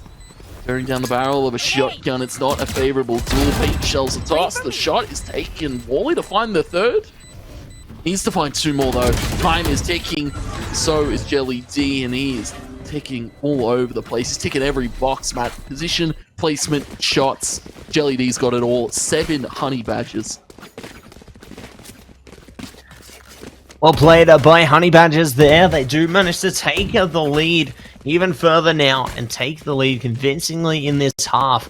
It is going to be imperative for Trident. They do take these next couple of rounds, at least keep the gap between them as tight as it possibly can be towards this last round of the half, which is coming up soon after this one.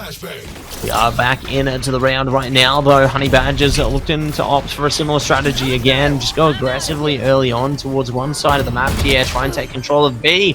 Mazuhong actually pulls through, shoots one down, looking for a second. Not going to be able to pull that one together. Autumn finding one between the cracks as well. Good kill from Howie there. Just playing around that garage door.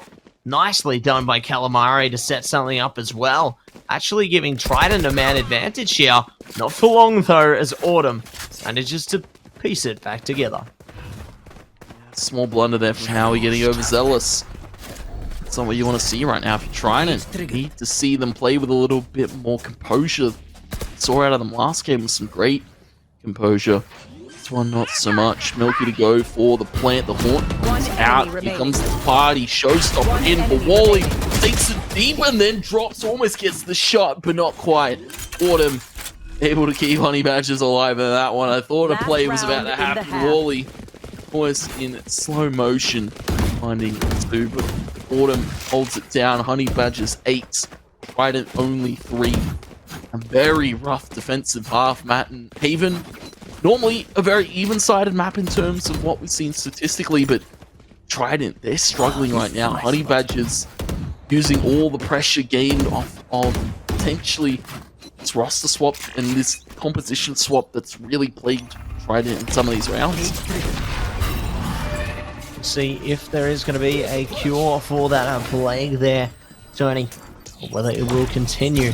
Plague on in there, nicely placed shot coming through from Calamari though, peeking just at the right moment. Does net them an opener. Still going to be at the back of the site though, Honey Badgers. No, Milky trying to play off of it. The util almost taking them down, but they will find 2 kills out of it in the end. Honey Badgers now 4 versus 3 here, hesitating to go any further on this B site because they know someone could be around those corners. There could still be a rogue defender anywhere nearby. There can be anybody tucked in a corner, and well, it's one corner you always want to check.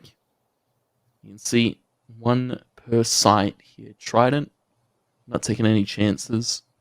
They back themselves to hold. You can see Honey Badgers let it fall silent for the moment. They cut all noise and then look to the execute. The call made by Jelly D. B site we go, gentlemen. Judge for War. There. He's going to be here to watch. Oh, Jelly D finding Wally again. Just, it's not this lucky day right now. Blessed. Spike planted. Shot. 2 flash points available, but is not going to expect Autumn on this flank yet again. Wiped clean of the server. Wiped clean of that round of Trident. 9 Honey Badgers. And we swap our sides. Matt, it's only 3 to Trident's board.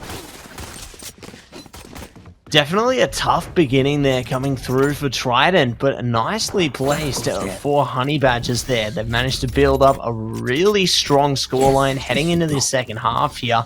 It's going to instill a lot of confidence in them. They are a map down at the moment, Tony, don't get me wrong as well. So they really desperately need to fight for this one as hard as they can if they want to even up the series 1-for-1.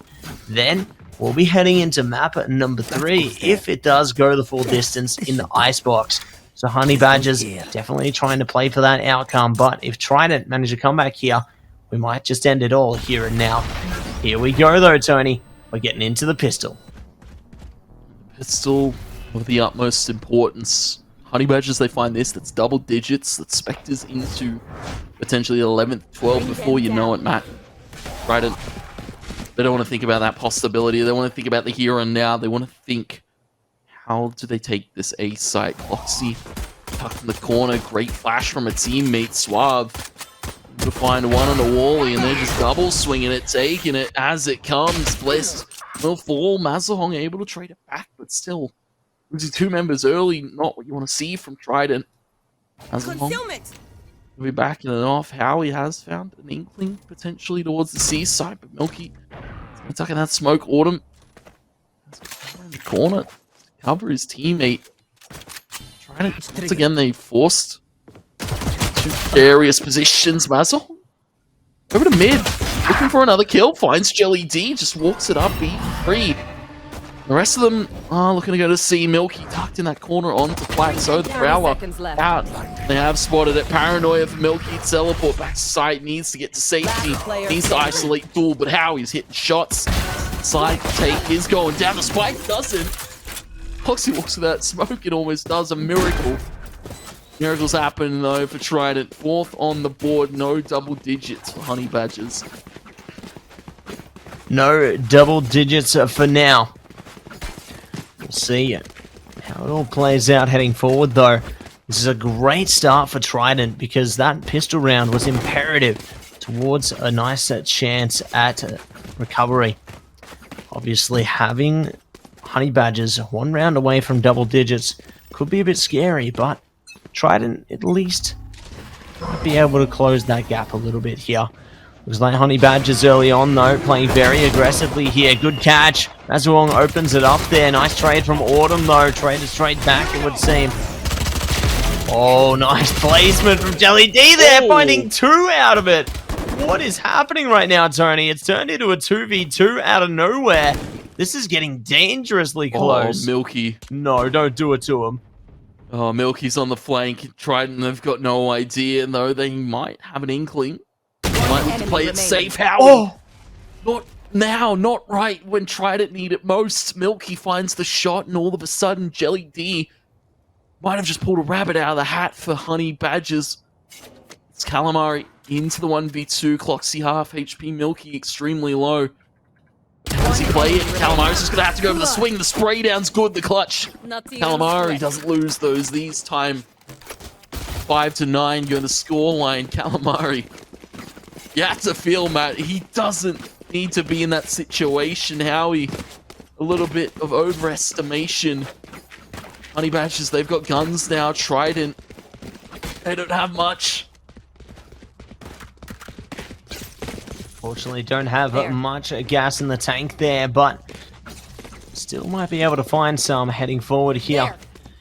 Trident, going to be stuck in a difficult situation considering that they did win the round, but unfortunately didn't manage to maintain most of their weapons, and so it is going to be rather difficult for them heading into this one. Looks like regardless, though, Trident already starting off slow. Milky, good find on Howie there. The rest of them trying to see if they can pace their way towards the A site right now. Boombot comes through. Autumn holding heaven. Does have a teammate close by. Speaking of, 2 kills already coming out at you.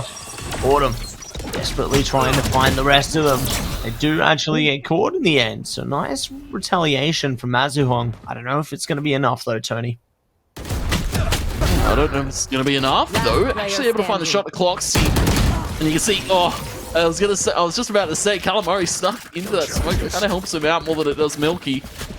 We'll be walking through it. No, 10 rounds. Honey Badgers. Now to Trident. Now to their economy, Matt. We said it was a little bit rough. They didn't have much in that last one. They now got everything to play for. Potential stopping force behind this next round. Trident, they've got tour de force, 1 away from the Nightfall, but Honey Badgers, Matt, they've got 5 ultimate orbs apiece. Everybody 2 or 1 away from that ultimate Autumn chamber into the Sage and Cypher, and it's just a treat to watch him play anything. 17-8, 17-9 for Jelly D, who's been very pivotal in this series for Honey Badgers so far, and you can see a key chess maker here in this last one. We'll see if it is meant to be here. Oh, Mazuhong, nice shots early on, getting Cloxy down to 22, but Cloxy bites straight back. Utility to come through from Trident there, trying to hunt down that kill. Ooh, almost finding something. Howie, though, does manage to find it in the end to 17 HP as a result, however. Could cost them in the long run, but I mean, everyone's getting pretty tagged down across both sides at the moment. So ultimately, it's okay. You play with a bit of risk there, and you get just as much of a reward here. They're trying to push Garage right now, though. Autumn around the corner does catch one. Neural Theft coming through as well, trying to activate something. Cloxy able to get another kill. Less trying to play around Calamari. Well done to Calamari, at least finding one of them there, putting them into that 2v3 situation now. Trying to get that spike planted down as much as possible. Spike planted. Flash high, there's a flank coming in from Milky. He's not going to see anybody looking at him. Makeup, blessed, they fall. They're looking Garage. Matt Milky walks up through long. Takes them as free as they come. 11 rounds. Honey Badgers, a great play and a great attempt. Thwarted once again. Trident, they're on the back foot. Matt, and the potential to go map number 3 draws ever closer. Trident But eco in this one, Honey Badgers, they've got the room to close it out. And this is rough right now. You go to third, it's Icebox. And well, Honey Badgers, they're pretty good at Icebox, man. Yes, they are, Tony. And I'm eager to see if we are going to be ascended to the Icebox today, considering how close Honey Badgers actually are in this one. Really managing to push them back here. Speaking of, it looks like the tour de force is going to be activated by Trident this time. Trying to see if we can get some use out of it. Do trade out immediately, but everyone is just going down. This is absolutely terrifying, the amount of power that just came out from the Honey Badgers there. I'll tell you what, Suave has definitely been playing his aim labs. That was so crisp from him. Just shot in the shot. To Trident fall down. 12-5, map 3 potential. More than likely. Trident, they need to dig deep. They need to do some more. Those fast executes that we saw from them, they just looked in tune with each other, map number 1. Udium out, Wally in, and struggling with that same kind of pressure. Honey Badgers haven't let up their pressure. Jelly D's still here, hitting shot after shot. Autumn really starting to pick it up in map number 2. We can look to go to third. Icebox, if we see it. Boxium shot a little bit too hard on the flick. This could be potentially opening the Cosmic Divide into the Haunt. They've got info of these players. They just need to hit this execution right. Let's see if they can do it. Jelly D picks up at 2 there. Mazahong able to find a trader back though. Good rolling thunder to come through as well. Wally going to be able to get a couple of slices of the pie, it would seem. It's all down to Mazahong now. 1 versus 3 here. Trying to see if they can keep this game alive for their team. Good kill onto Autumn there. Mazahong still in it, it would seem. Trying to spray through the smoke as well. Almost catching one. This could be possible. Betting out the Shrouded Step as well there. Mazahong playing the long game though. Does have the rendezvous. See if they use it, if they need to. I love this just tension being built up here though, Tony. They don't know where it could come from. They're going to have to hold multiple angles here. This is a great call. Mazahong walks all the way around up through B. Suave's got an inkling of it, but Mazahong, Joel peeks a little bit too wide. Suave to take it. Milky to teleport to that plateau just to help him out. Honey Badgers take map number 2, Matt. 13-5. More convincing than our first. I have to say, Jelly D and Autumn taking that one so quickly and so dominantly. That was rough from Trident. Wally in, and it seems to have shaken up Trident's momentum. A very strong start. Look at that. Jelly D, not only does he get the first bloods, Matt, but he's a team player. 4 points for him. Milky 2, top of the board with Autumn, Jelly D, and the rest of it. Suave, great flashes to really open those plays up for Jelly D to go for some crazy stuff. Yeah, I definitely agree with you there, Tony. There's a lot of teamwork that went into that game there. Like, you thought maybe Trident on paper might look a bit more efficient at first, but it seems that the control over the comp that Honey Badgers had there really displayed exactly why they made their own picks in kind. They were able to function effectively. You had Cloxy trying to run it onto the sites there using the Nova. Definitely appreciating the fact that they had that supporting utility from their teammates as well. It goes to show that there was always going to be 5 pieces to the puzzle there, and they all worked so well together in order to secure the map 2 and push this series all the way. And it's a small thing to touch on, Matt. Honey Badgers, they've looked like a 5 ever since we've seen Jelly D back. They've just looked so in tune. Of course, Ascent looked rough for them. It was Trident really playing with the picks and the info that they were given. This one was lights out from Honey Badgers. This was textbook stuff as it comes. Haven, 13-5. Honey Badgers steal it away from Trident, and we now go to Icebox, Matt. And as I said, a very scary predicament if you're Trident, especially with the way Honey Badgers played that last one. Absolutely. It just felt like they just stole the wind out of their sails there, you know. Trident, they managed to win that first map pretty confidently, and they were feeling pretty good about it. You know, you could tell they were starting to feel really confident in their plays. it looked pretty good. But then Honey Badgers, as soon as they take it on to Haven, it seems like a fire had been lit within them. And they were just breathing fire like a dragon all the way through map 2 there. And sunny like an autumn day, Matt. Honey Badgers take home map number 2 convincingly. Guys, we're going to set up for map number 3 in this series. It's our first semi-final, and you don't want to miss it. Final map, Icebox, coming your way very soon.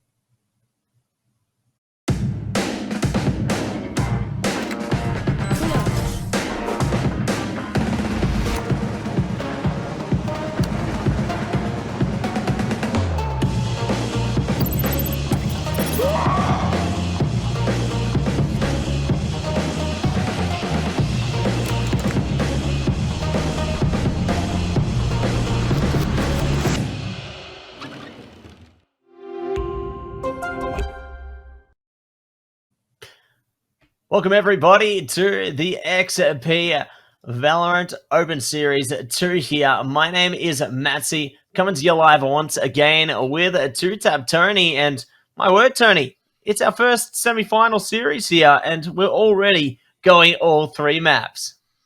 Yeah, I'm a little bit shocked, especially after the form we saw Honey Badgers in that first map. I was not expecting that second map. Honey Badgers commandingly took home Haven, 13-5, very strong stuff. Jelly D calling on all cylinders, and I have to say as well, Milky doing some great plays, Suave doing some great plays too. It was always a treat to see Suave back on the breach, and well, Matt, we go into Icebox, and this just gets a little bit interesting to see who we see pick what. Trident, of course, we've got Wally in the mix, and struggled to find a bit of an impact. Straight back to the Raze, it's going to be blessed onto the Viper. Mazahong with the Sage, and imagine it's going to be Calamari with the Fade or the KO. We've seen a bit of KO out of Calamari, so can't fault it for a second. Honey Badgers, though, it's Cloxy to the Sage. It's going to be Suave back to his tried and tested Sova. Calamari, he's thinking about the Sova too. Totally contemplating it at the moment. I know Calamari knows their way around the Sova, so the pick is unsurprising to me here. We'll see how well it will be played out here on Icebox. Milky hovering the Brimstone of all things, Tony. Let's see if that one makes its way into the fray here, whether they'll choose to open up the sky or what might come through here. Looks like it is going to be Jelly D hovering the Cypher as well. So maybe just taking these extra seconds is a bit of a discussion time before they lock in their composition exactly as to how they want to approach the attacking side of this map here. Definitely have a lot to think about, but Milky ultimately is going to be opting for the Viper, and we will see the Killjoy locked in by Jelly D here. So there you have it, Tony. Both comps are going to be locked and loaded, and let's get this map underway. Yeah, and again, it's interesting to note Honey Badgers going for the no duelist composition, and Trident opting for the 1. As we always say, Chamber, pseudo duelist, you can kind of use it as a bit of an aggressive space maker, especially on Icebox map where these rendezvous are a little bit more effective in taking these angled positions. And well, Matt, it's map number 3, all tied up, 13-8. You missed a cent. It was Trident taking it home. Haven 13-5. Honey Badgers took it, and that's why we're all the way to our final or our semi-final. Matt here. Anyone could be walking home the victor. It's still hard to tell what Trident will see after Wally back into the mix. And Udium, he has to be watching on with a little bit of a sour note after having to be subbed out. Wally coming in, and Udium played well in that first map, so Trident, they need to find the magic of that first map. Honey Badgers looking to do the reverse sweep. We'll see if they can manage to pull it together here. Honey Badgers mostly going to be placed towards the A side. Do have a couple making noise around Tube. Just trying to see if they can divert the attention of some of these Trident players. I can respect the hustle here. Speaking of, they're getting pinced on. Milky shuts down Blessed. Nice recovery from Mazahong though. Looks like the rest of Honey Badgers now are getting on to the A side. Going straight for the spike plant. They've got the ice wall as well. It's a nicely placed distraction. and they do reap the reward. Do find the reward. Spying, plant, and positioning could be good. Swab gonna tuck underneath this wall and looking to tuck next to it as the wall is busted. Foxy takes that Howie, Player attempting standing. the swing, and you send players at 1 and too many fall. For Honey Badgers, it's Jelly D. The alarm bot swarms are taken out. Up the rope goes Mazahong. Just to hold for it. The wall is going to give good cover. You can see Jelly D coming in from the flank. Shot up Wally, but damage has been dealt. Half tap. Mazahong's a little bit scared in the right click swing. Jelly D clutches it up, and Matt, this guy's been on point all game and all series long. In the first round, pistol taken by Jelly D. Great outcome for the side of Honey Badgers there. Jelly D just maneuvering around it whilst Trident desperately trying to defuse the spike there. But alas, it does result in Jelly D having a bit of freedom themselves. Just trying to see how they can manage to pull something together. Looks like we are going to be seeing Honey Badgers again, though. Just trying to split themselves up here, see if they can gain a bit of early presence around the map before going for anything conclusive. Toxic Cloud are going to be going up as well for Trident. Just trying to cover a bit of vision towards middle there.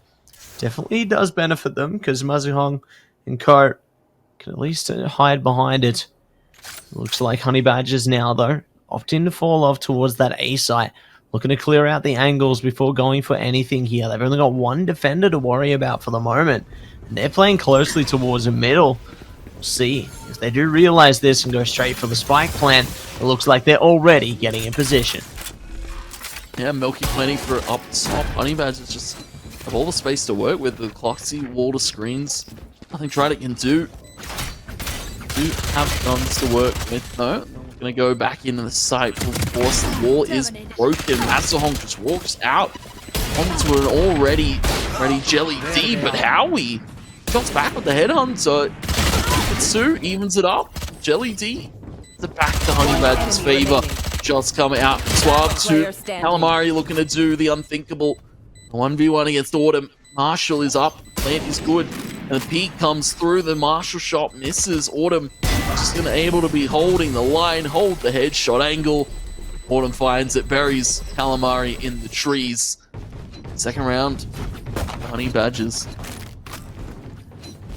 Good to see that Trident at least were able to close the distance slightly in that round, where they left it all the way down to one player once again here. So definitely eager to see just how that results heading forward, because you can see at the moment the Honey Badgers economy still looking decently well, but there's still going to be a bit of difficulty faced here. Looks like Trident are having their fair share of problems as well. Stuck on Struggle Street, not able to buy the weapons that they would really be hoping for. And that could certainly come back to bite them. Honey Badgers at the moment are going to push up towards the site, though, slowly but surely creeping around the nest here. Wait to see if they can break free onto the site, push towards the maze. A lot more Trident players are waiting for them this time, so it could be crucial they find them before starting to go for the site. Really shocked out Calamari. Trying to get some initial damage on. Once again, Honey Badgers just going for the same plant position time and time again. Just seems to be uncontested. Calamari though for a shot, but Honey Badgers back with Sue. Bless trying to walk out through this wall. He will be able to find the shot to Jelly D. Has picked up a stinger for his troubles, and Honey Badgers 3 now to 3 against Trident. Right here. Suave has taken a different position up on the help this time. Foxy sniped down shot. Milky with another. Bless just trying to get this spike tap and stick. Milky went for the wall to go down. Bless not long for life. Low HP down by Suave. Honey Badgers clinical yet again. Trident. It's a rough start for them. Yeah, really struggling their way through this one so far, Tony. Losing 3 rounds in a row, definitely going to be hitting them. We'll see if they can bounce back, though, now that they've got a conclusive buy before them. You know, they got the Vandoms coming out, or the Vandals coming out alongside the Phantoms there. So definitely eager to see if now that they're fully geared up, they might be able to achieve some greatness as well. Looks like Honey Badgers, though, Just going for a split play here. We're going to dedicate 2 players towards B, 3 towards A right now. Just try and clear out the space before going for anything further here. Howie's holding close on this A side, though. Definitely could benefit the side of Trident, but at the same token, if they get caught, this could be a dangerous endeavor indeed. You can see now drone out. All the info, the lockdown forces Mazahong forward to try and stop this util from being used, but it is going to be Wally with the paint shells to take it out. Still a man advantage here for Honey Badgers and not looking to ease it up, but it's out. Info not gathered. Well, Honey Badgers, they don't even commit to the A site take this time around. You can see so much util has been burned by the threat of Honey Badgers coming to the site. Let's see if that threat will pose even greater caution. As it looks like Honey Badgers, they leave 2 players towards that A side as a distraction, while the rest of them try and turn tail towards B. Some noise might have actually been heard by the Trident players. Playing a bit further back. Good kill to come through from Howie, though, while the rest distract. Nice poison smoke coming out towards the B side as well. Doesn't ultimately stop them forever, though. Bless taking one down with the ship there. It looks like they're now forced into the 4v2 here. Trying to go for the shots, getting so close to death right now. Honey Badgers need to work together, not get singled out. Otherwise, it's going to get worse and worse. Viper's Pit comes out. Wally, good to trade it out, it would seem. Clockstick going to be able to at least catch 2, though. Not going to be able to find any more. As Howie pulls through in the end. And now Trident put themselves on the map. Yeah, but at what cost? They burnt the Viper's Pit just to give themselves cover, and they took the duels in the end. They didn't even need the Viper's Pit, Matt. And that's a statement to be made. How Trident are playing scared right now against Honey Badgers in this final map, and burning you still that you don't really need to just to find 1 round. It's not looking great. Honey Badgers back to the drawing board though. First round picked up by Trident. Hopefully they look to use a few more, use this util that they've got, and use these guns that they've finally got. Let's see if they are going to be able to find what they're looking for here with those guns, Tony. As we put in it around at number 5 now. Our drone to come through. Nice tag coming through. Looks like Hunter's Fury is going to follow it up as well. Trying to take out Howie here. Mazahong goes down as well. Howie's still going to be alive, however. It looks like the attackers push their way through middle. Loving the use of the ice wall there. Calamari actually managing to adapt around it. Speaking of, Milky trying to take out Howie there. Goes down. Calamari to follow Milky. Nice double kill. Leaving it all down at 2. Blessed now. 1 versus 4 situation here. They're creeping up on the rear. Might be able to gear on for at least 1 kill. They don't know Blessed position quite yet, but now it's been revealed. A flank of their own comes through from Autumn. And that is another round for the scoreboard.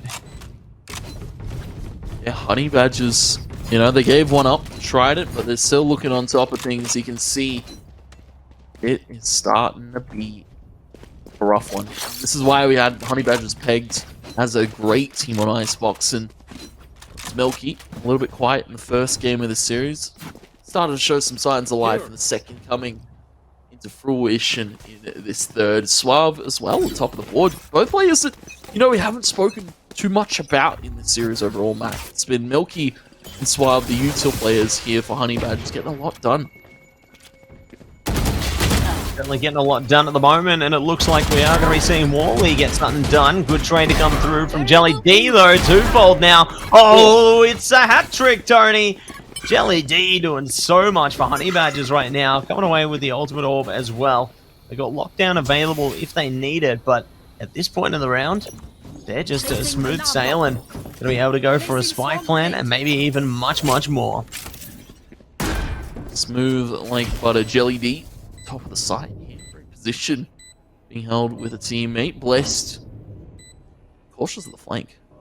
Say that's really what we can do is Shorty. Autumn is going to turn it around. Headhunter available for Howie. Able to find the first shot onto Milky. Clicked up on the Jelly D. Alright, Howie. Still going. Autumn. He shuts it down. Howie Some impressive shots, taking away a few guns from Honey Badgers, but in the end, it's another round to the board.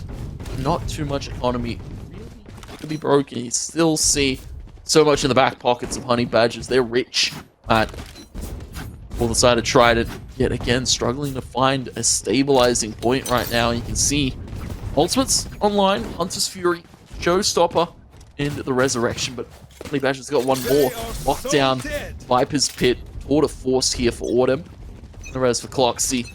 Honey Badgers have been dictating so much pace early on, and you can see looking to dictate it just a little bit more. Cloxy on the op. They're bringing out double snipers to this one. Let's see if the double snipers will be able to find us something here. As Honey Badgers look to take that middle control, all 5 players pretty close by there. Good damage dealt in retaliation from Trident though. Even got blessed just holding underneath that tube position there, making sure no one's trying to creep their way through. Reaction from Honey Badgers now is to just try and send it B. They do have at least one player still posted up towards that A site though, just in case they find a kill or two from a rogue lurking player. Looks like the side of Honey Badgers now though, 50 seconds to go. They're trying to set something up. Recon Dart comes through. They're now trying to see if they can get the spike down immediately. Viper's Pit, Sage Wall, the cover. Hunter's Fury comes through, just trying to snipe out potential plant. Tag is on. Plant hasn't come through yet. They're waiting to get the spike site. Trident, they're playing as far away from this Viper's Pit. They're playing as far away from the front of this site as possible. Gonna retake it as 5. The outro. I was gonna tag. Asahong spotted up on that one. Trident now need to do well, almost the unthinkable. You've got Viper utility in the way. You've got Cloxy holding such a great angle with his op. Lockdown to come through just for that little bit more pressure. Snake's Bite, slow orb.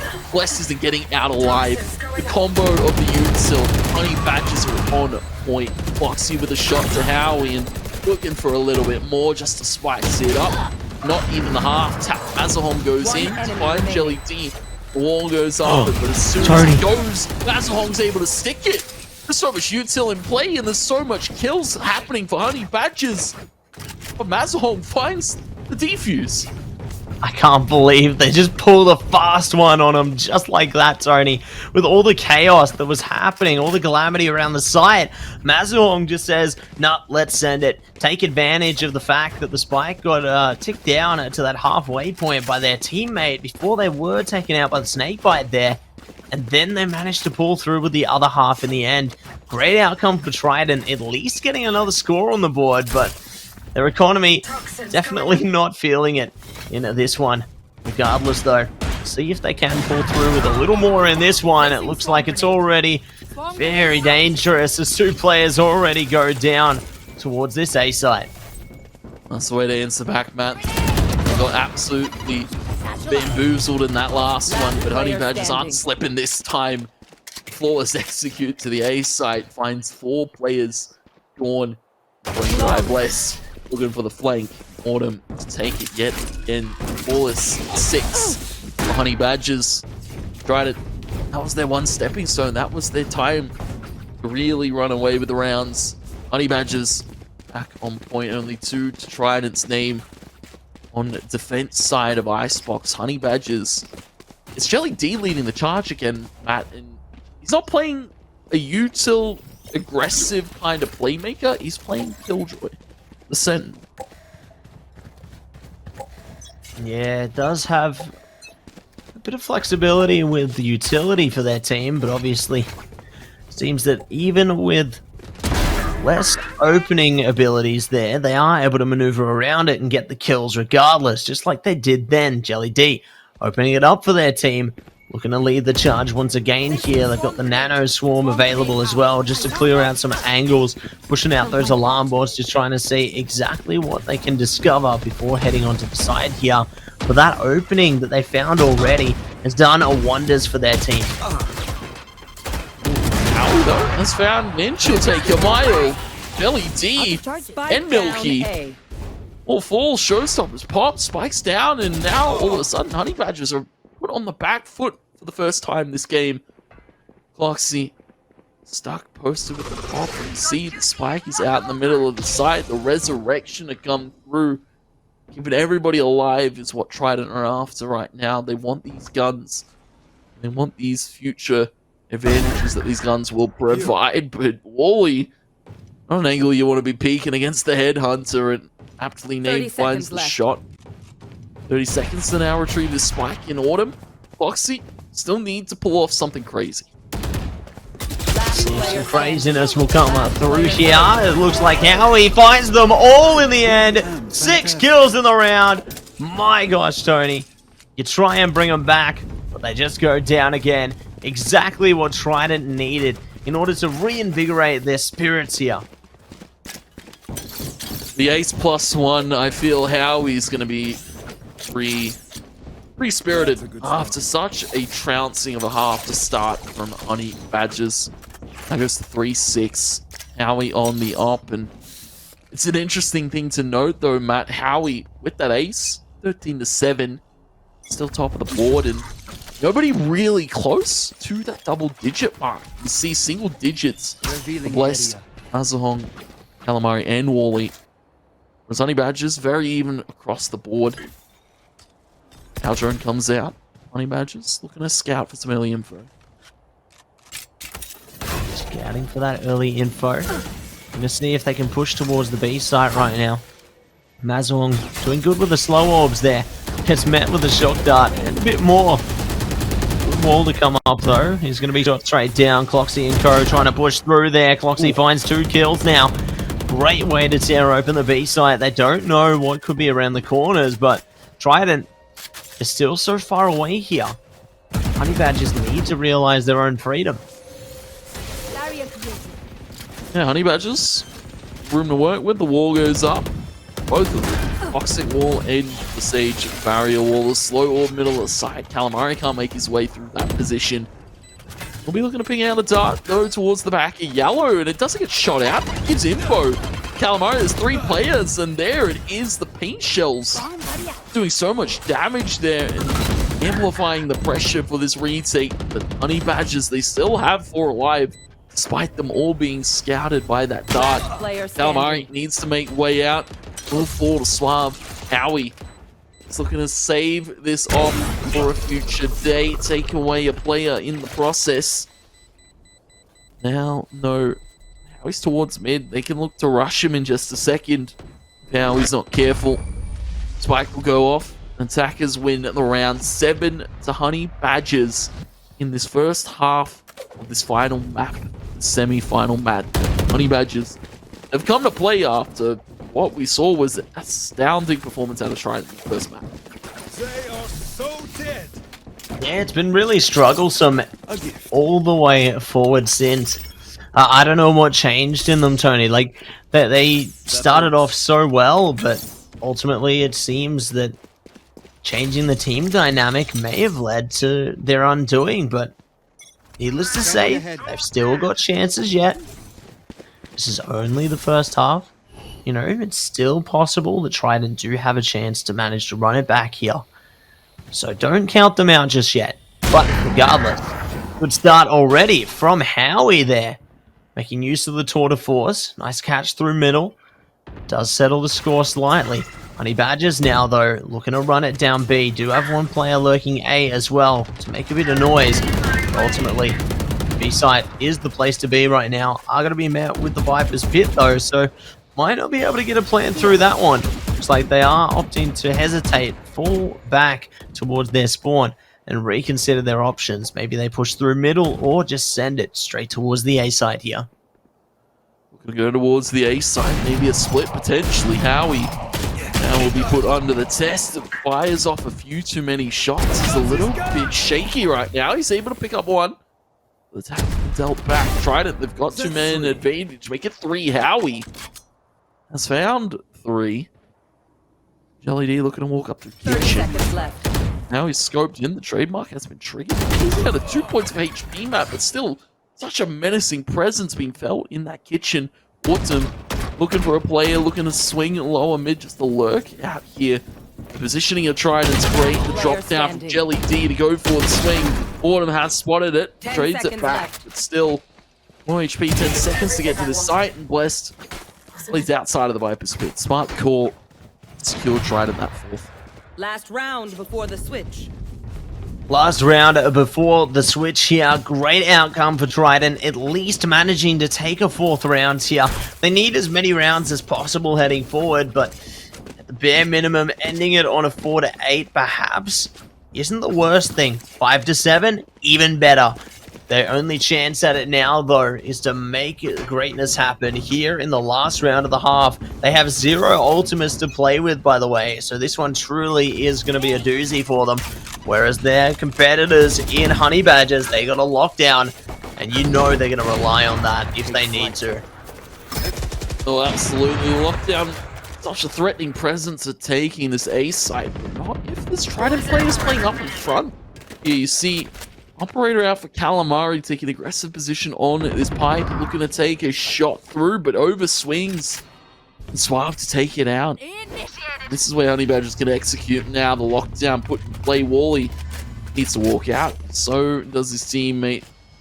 Need to play on the outskirts of this lockdown. And Honey Badgers, they wait until the time fully ticks before they know it's safe to clear. Wall goes up to Sage, wall to Milky. Actually going to fall, and that's a lot of post-play pressure now taken away here for Honey Badgers, but it's another 2 back to find the evener, find a man advantage. Mazahong to catch Jelly D up top. It's just up to Swab.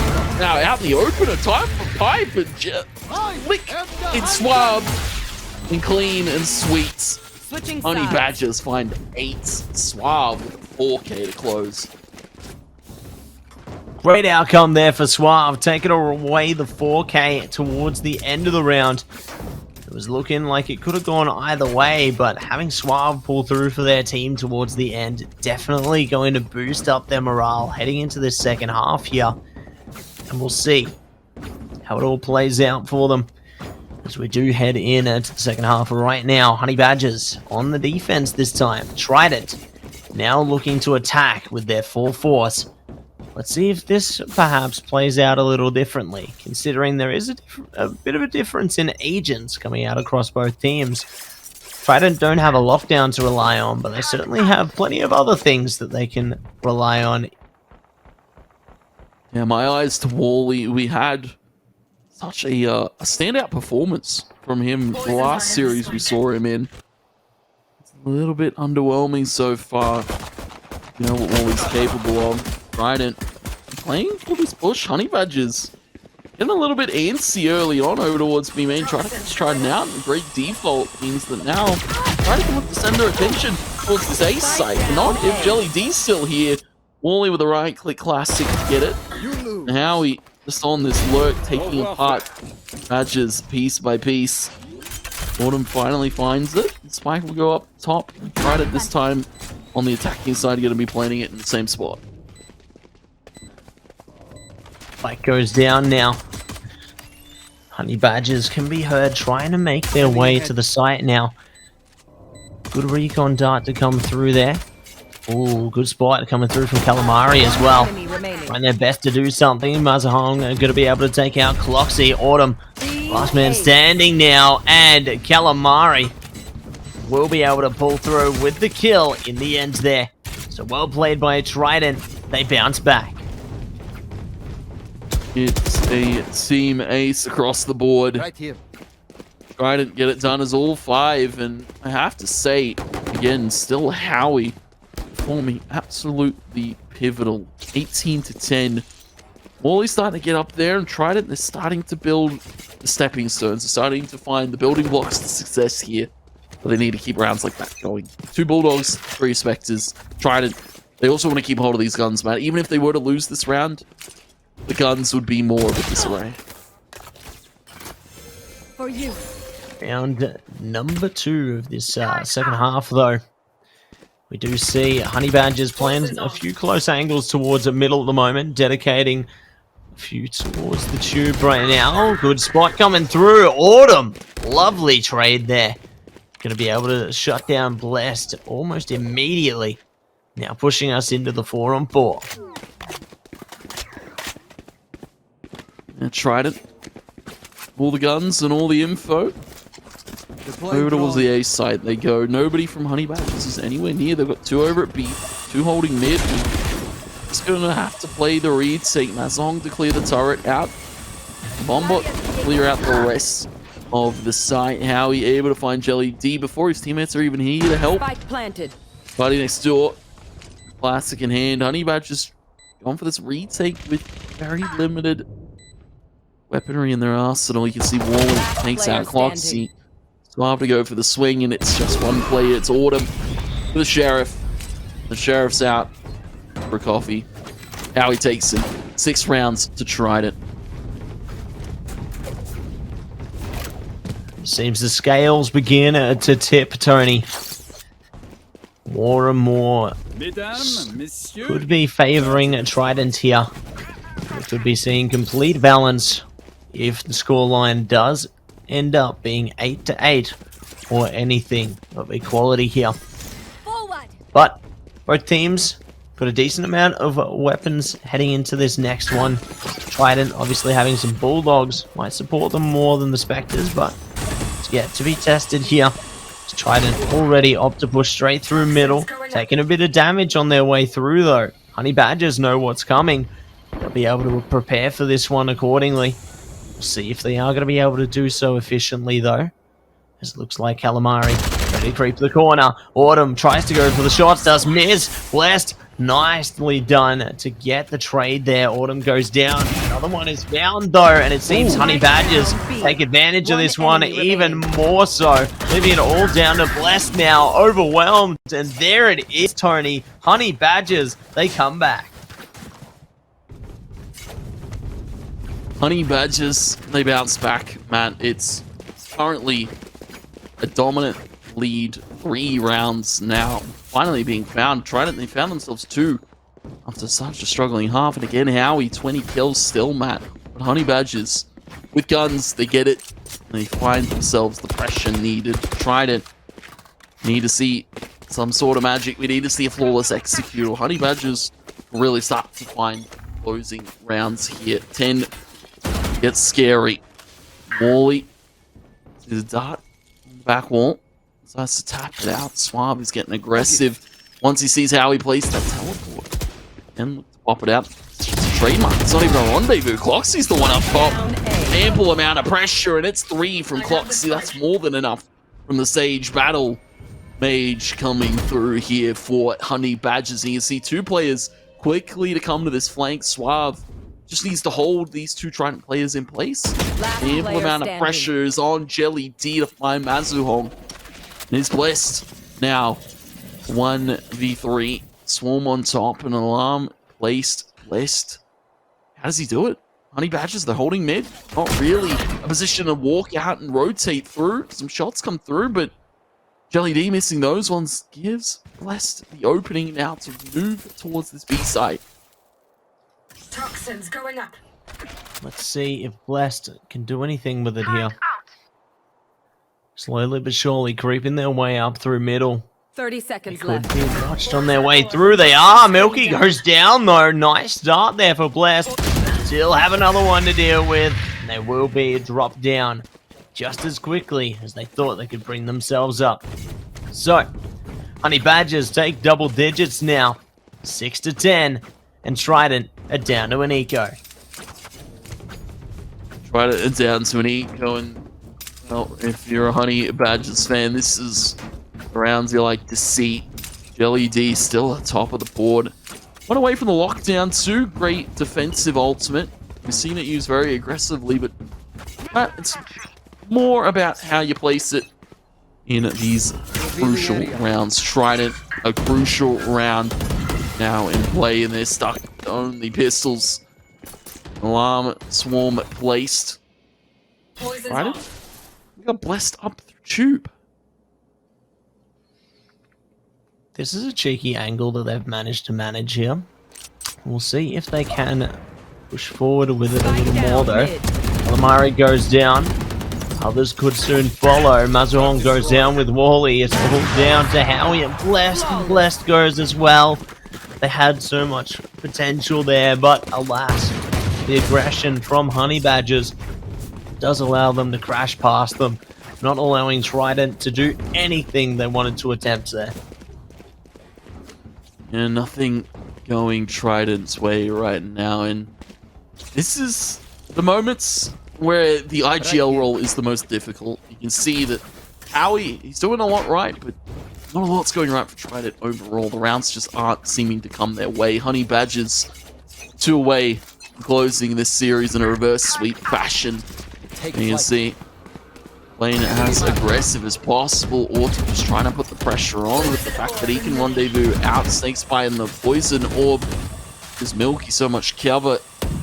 Rotation already. Cloxy over towards his B site. Swabs found Howie over towards mid, and Trident, they're getting funneled into just have to go for this take.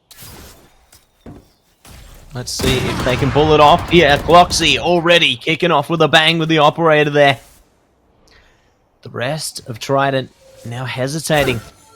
Just waiting for a moment here. Managing to creep up, but Calamari goes down. Blessed. Nice play shot there. Finds 2. Looking for the 3rd. They don't realize Milky's position though. Milky comes out of the shadows there. Nice shots from Wally. It's a 1-on-2 now. They know where at least one of them could be playing from here. There goes Jelly D, taking away the last kill, and that is series point. Match and series point. Honey Badgers have crawled through the mud, Matt, but it seems to be paying off. Trident on their final hurdle for ultimates online rendezvous, and I'm expecting an explosive round out of Howie. One off the showstopper from Wally. We've got the resurrection. Matt, we've got the lockdown in play for Jelly D. We've got Tour de Force here. We're one off the Hunter's Fury. We're one off the Viper's Pit. So many ultimates, and just 1 kill away for a few of these players could potentially be the difference. Is going to be Calamari signing off the Owl drone. Autumn on the tag, and Hunter's Fury pulled immediately. Wally now in position to make a key statement here. Mazza on the top, and here they bait it. Cloxy goes to the right side swing, and Mazahong to find it. Milky now on this lurk, and will be able to find Blessed. The lockdown stops Trident in their tracks, and they're forced to fall off. Good space creator there by Honey Badgers, not allowing a Trident to get freedom to go straight towards the A site. Looks like Calamari, though, creates a bit more freedom, taking out one of the players there in Jelly D. All going to be left down to Autumn now. Holding patiently on their lonesome. They do have the Tour de Force at least. Now Trident have another player again. So 5 versus 3 here. This can be their chance to create some traction. Autumn, though, looking to swing. Might actually catch one if they do commit to this site. They're thinking about it. The time's ticking down here. Autumn's getting closer. There's an opener. Autumn looking for a second. Lines it up. Autumn just knocking them down like bowling pins right now. Still more players to go, though. Surely not. Autumn's done it again. Autumn's trying to do it over and over. Howie does shut him down, though. Party next door finding another one. It is going to be 1 versus 2 now. 5 seconds to go. They're trying to get the spike down. This could be it, Tony. They're trying their best to see what they catch, but no. There it goes. That will be it, everybody. The series is going down for Honey Badgers. And the Viper's Pit, the Hunter's Fury not necessary. Just an added bit of disrespect. Honey Badgers sweep aside Trident in the reverse fashion, 13-6, taking home Icebox, taking home the series. Matt, a valiant effort though from Trident, coming in as the last seed to face the first seed out of groups. Always a rough one to watch for. When we take a look at our scoreboard for that final one, Howie, interestingly enough, still had the most amount of kills in that game, Matt. Honey Badgers, they were doing work, but so was Howie. Yeah, they definitely did have like a lot of potential there. You know, like Howie, really consistent throughout the maps, I gotta say. Really able to just pop off for their team. Just do a lot of the killing potential there. And it's definitely great to see, you know, that it did have an impact. They were able to win some of the rounds, but unfortunately, they weren't able to pull together enough towards the end there to really push them over the line. And as well, an interesting thing to note, 5 plants for Jelly D. meaning he gets those ultimates charged a lot quicker. 3 first bloods, but also those plants coming through means the lockdowns are available in so many of those key crucial rounds that just broke Trident apart and broke their economy bit by bit, chipping away slowly. Honey Badgers get it done quick fashion, 13-5, 13-6, the last 2 maps. Honey Badgers, a scary force to anybody going into the Grands. Definitely got to agree with you there, Tony. A scary force indeed, and this isn't the last we've seen of them, heading towards the grand final next week. But Tony, we've definitely got a lot more to expect out of this evening, because I believe, if I'm not mistaken, I think there's another series on today.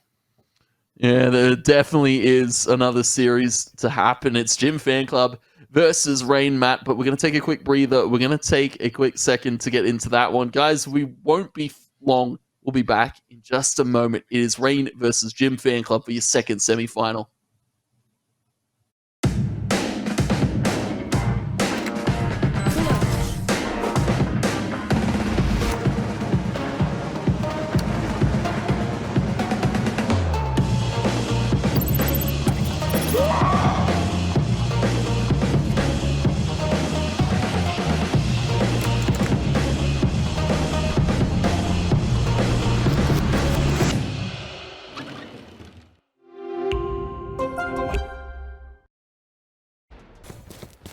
Here.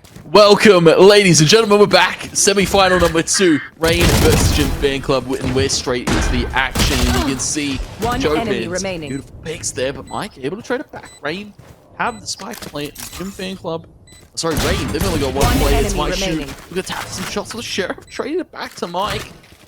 1 now ensues.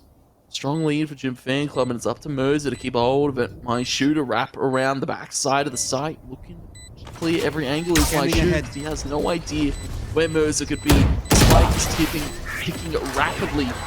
Beautiful shot. 5th round. Mercer clutch it up in the 1v1. Great start so far from the side of Rain here, as they do take 5 rounds now. Definitely looking strong heading into this first map of Icebox. We'll see how things shape up though. I think may have a difference on the scoreboard, as a matter of fact, Tony. Yeah. Yep, I believe we've got, yep, there we go. Gym Fan Club actually going to be ahead. Apologies, everybody. So Gym Fan Club going to be the side on 5, and Rain will be on 1. So a great start from Gym Fan Club. They have managed to collect 5 rounds in a row. Do have 4 ultimates available now as well to toy with if they need to. And they've also going to be counted out by 2 ultimates on the side of Rain. So definitely a lot of flexibility that they can play off of here. But we'll see how it all plays out, as it looks like we are getting closer and closer to heading into round number 7. Round number 7, Gym Fan Club, Icebox. Normally very, very reliable pick for them. Rain not starting the way they wanted to. Of course, both teams as well, Matt, we have to say, have stand-ins this evening. Gym Fan Club, they're using Haz, and for Rain, they're using Chopin for this evening. Still got my shoe, Watt, Exos, and of course, probably man. The service sprayed out, come through. What's to come through? What is tucked in this close gen corner? Wall goes up for minimize. Early to stop the peak and the push to come through for Gym Fan Club, but they've got their own wall. They've got their own Viper's pit too to cover this hit coming in. Watt's going to be sitting in this corner for the moment. The Viper's pit will go down as soon as it goes up. Medic taking Mercer to what is just sitting in this gen corner. It's now up to Haz. Looking for some shots. Will be taken out, Mike, on the wrap towards the screen. Traded by Minimize. Second round to Rain, and a lot of ultimates burnt. A lot of ultimates going to be burnt there, and a round will be burnt through to give Rain now 2 on the board. Definitely looking a little better after that one. We'll see if they can maintain the consistency though, considering Gym Fan Club still got money at their disposal here. And they still have 3 ultimates to play around as well. So Definitely eager to see just how things flow heading in to round number 8 now. As we dive into the chaos, Jim Fan Club going for a bit of a split, couple towards the B side here. One already gets some fruit there, but Minimizers found 2. Going to be traded out by Netic. Good start there coming out from both teams, it would seem. See what is going to be found in the long term, however. My Shoe desperately hunting down a kill with the Hunter's Fury. Won't be able to find it. Just a slither of damage. But Jim Fan Club still ahead, and now even more so as Chopin goes down. Wall looks to be busted here. What My Shoe looking to recover this round? The spike hasn't even gone down yet for Jim Fan Club. They've got so much time, so much space in the map. One enemy remaining. Pivotal angle for Netic to play the trade position. Slow Orb's tossed out, but Netic doesn't even need his util map. He's got the shots landed. 6 rounds, Jim Fan Club. Still 2 to Rain, and of course we've just got Navitos to come through. And we've got an update. This is indeed Jim Fan Club's pick. They're starting it off hot. A second map will be Haven, picked by Rain, and out of sight it'll be Ascent. We see it. Jim Fan Club though. Icebox, Mike, 11 to 5, Rendezvous, and Tour de Force. Be a scary combination. I'm sure that there's going to be a few more scary monsters and nice sprites coming in to this matchup, Tony. But it is going to be Jim Fan Club heading towards the B side early on. Leaving one player close by. Mike, nice peek there. Shuts down Minimize. Now Jim Fan Club opting to adapt around that. Maybe they go for something different here. Exas tries to hold from Tube, gets shut down as well. Mike, just so sharp tonight. Mike seems to be on one. Chopin, no able to trade it back. Mike, we speak about the name. You got to put some respect on it now. Looking for what on the flank attack. Pulls out the headhunter, looks for the flick, almost found the ace. My Shoe shuts it down. Blade storms out, and there to quickly shut down. My Shoe no clutch. Mike, unfortunately, no ace, but still 4 kills in that round, Matt. Mike, 15 to 6 already. 7 rounds, Jim Fan Club. This is a blowout start to this first map. Yeah, absolutely, Tony. Just really seeing the side of Jim Fan Club just ascend and go even further beyond at the moment. But granted, this is only the first half. Only the first half. Anything could happen once they switch to the defensive side of things. We'll see how things do play out once the first half concludes here. Already starting off strong again, though. Mike finds the opening kill, looking for more. Andy might just come across some soon, considering that what is going to be holding high up on the site. Not giving themselves away, though. May be able to sneak around the poison just a little bit longer.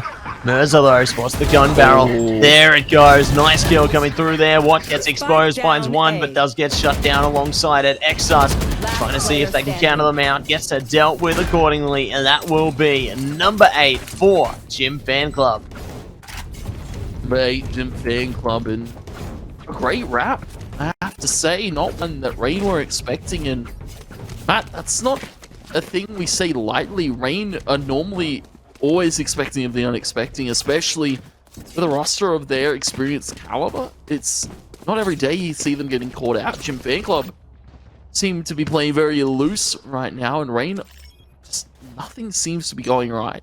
Going into this second last round of this half, Rain, they're going to need to do a lot. They need to fight 4, and Jim Fan Club 10 still on the board. Mirza, nice opener there. Does shut down Minimize. We're going to see if they can creep their way further towards the B side here. Mike able to find one on the flank as well in Exas. So Jim Fan Club just adaptive to basically anything that the defenders try and think of so far. It just seems like they're playing into their hands at this stage. Mike finds another one as well under the tube. Mike is just an absolute headhunter so far, just creating these openings that their team can capitalize upon. Just opener after opener, and Andy, about to say, putting some ample pressure up on top of that yellow box. I should be able to find it. Even it's a dink to Netic, but Netic not wanting to take a swing lightly. It's just a what? no wall, 2 snake spite, and 4 players to find. We've seen some crazy things happen. This one seems almost unlikely. Mercer on point 2. Shot landed perfectly. 9-2. Last Jim round Fan in the Club. half. We're going to be taking home that second last round half. And Matt, we're now into the last of it. Jim Fan Club, they've got 3 ultimates, and Rain, they've got not a whole lot. Yeah, the only thing Rain has really at the moment, Tony, is going to be just the resurrection available on the Sage there. Whereas Jim Fan Club, they got the res, Viper's Pit, Tour de Force, plenty of weapons and utility. Like Rain, they've only got a few minuscule weapons coming through. They're just trying to string together whatever they can. It's a harsh one, especially coming into the last round of the half as well. This is really going to be quite something, Tony. Like, if Jim Fan Club win out this one, not only do they get double digits, but they have a significant lead against their opponents. They would be 8 rounds up if they wanted here. Push that into the second half, they win the pistol, maybe they get the first 2 rounds out of that. That's already putting them onto series point. Like, it is such a tough road ahead for Rain. They need to win every single possible round going forward, because otherwise, Jim Fan Club just have a golden ticket.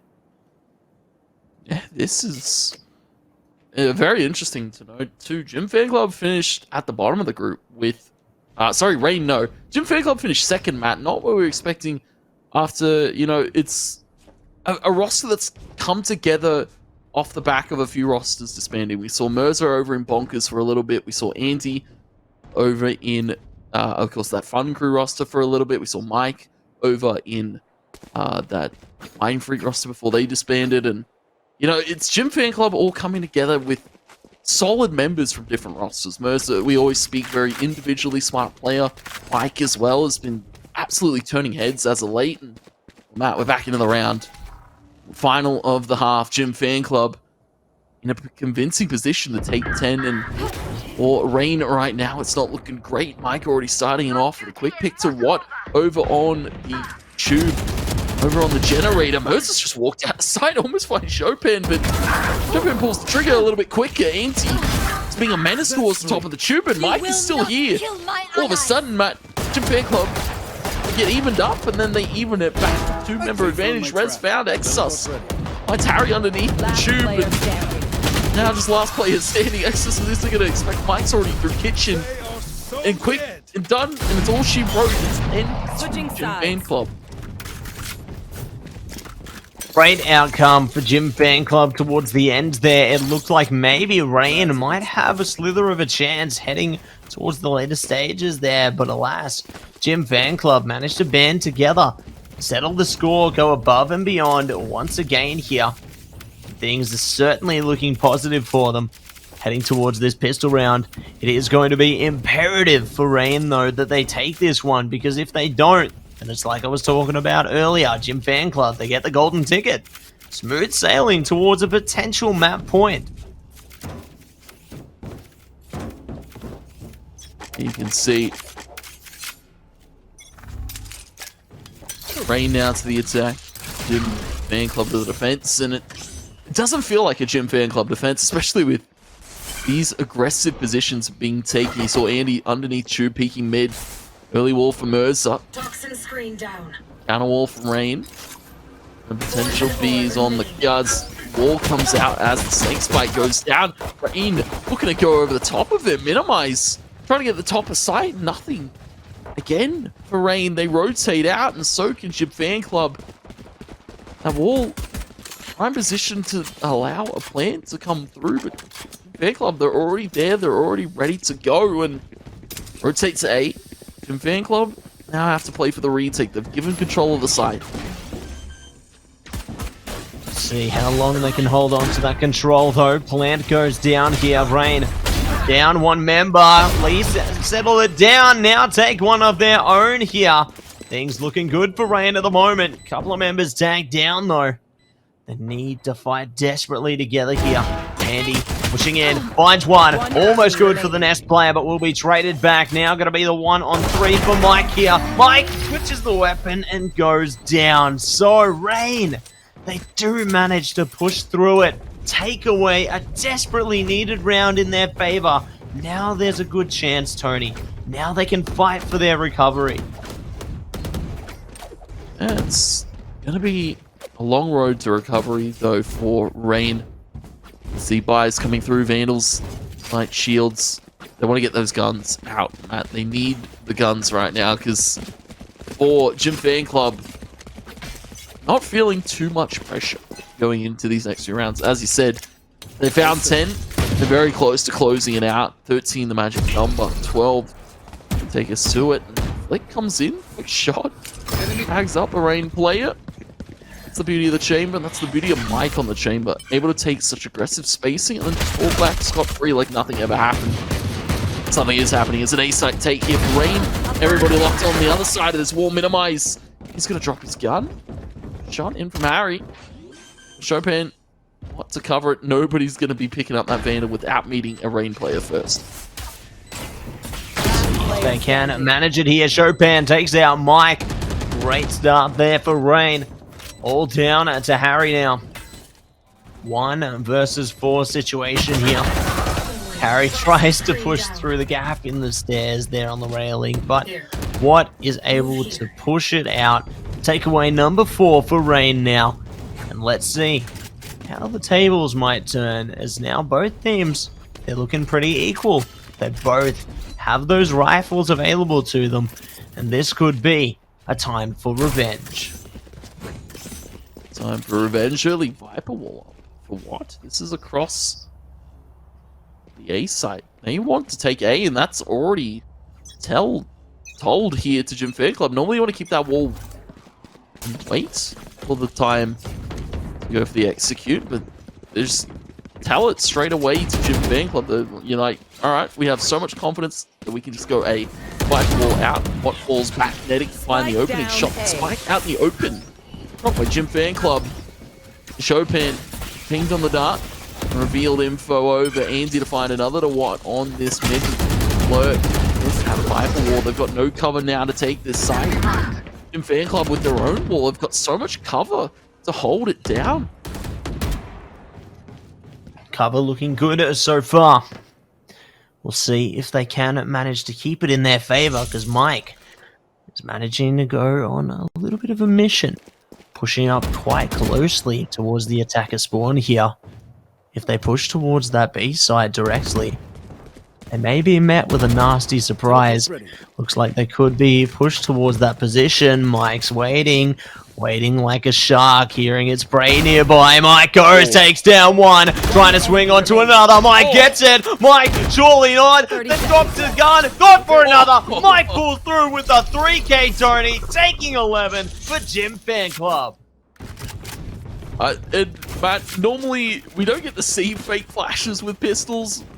Tossing out the classic just to try and throw Rain off guard. Doesn't even need it. 25 kills. Mike is a monster. He continues to put on this dominance of performance. 11-4 Rain. The back foot here. The economy broken. 2 players forced to light shields. This is not the Rain we're expected to see. This is the former champions of the XP Open Series, Matt.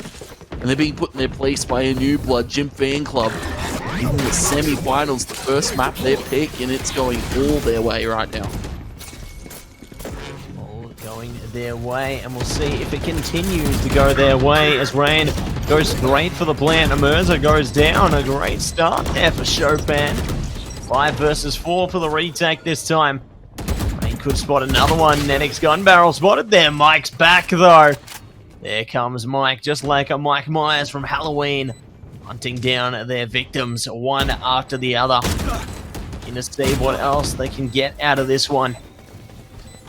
They're tiptoeing around this site, Tony. And this one is getting more and more intense by the second. Mike and Harry pull through for 3. This could be another one. What though? Gets the 2K. 1v2 now. And he's got it. And there we have it. It will be potentially another round going the way of Jim Fan Club here. There it is. That's map point. A little bit close on the defuse there. Started to hear it 6. A little bit less for liking. 28 kills and 9 deaths only. Single digits for a few of these players. I have to say, Jim Fickle not doing a lot of dying as well, Matt. Netic 11-8, Anti 10-10. Normally, it's the role reversal here. Normally see Anti at that 28-9 mark, but no, he's having to take his back foot if Mike's doing the world of hurt to Rain.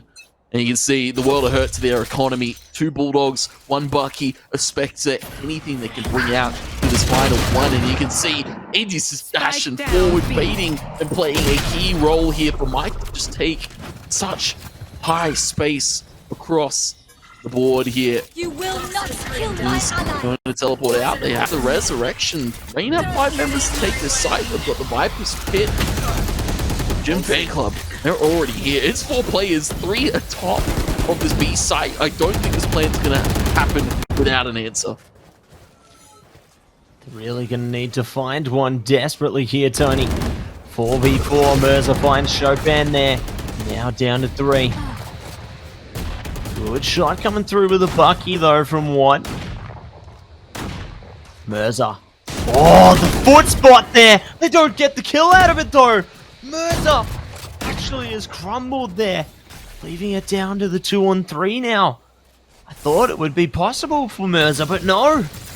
Now down to their teammates. Spike is heard being planted. They try and go for it. Harry's gone, though. It's all down to Mike now. 1 versus 3. They do catch one through the smoke. Fantastic placement by Mike.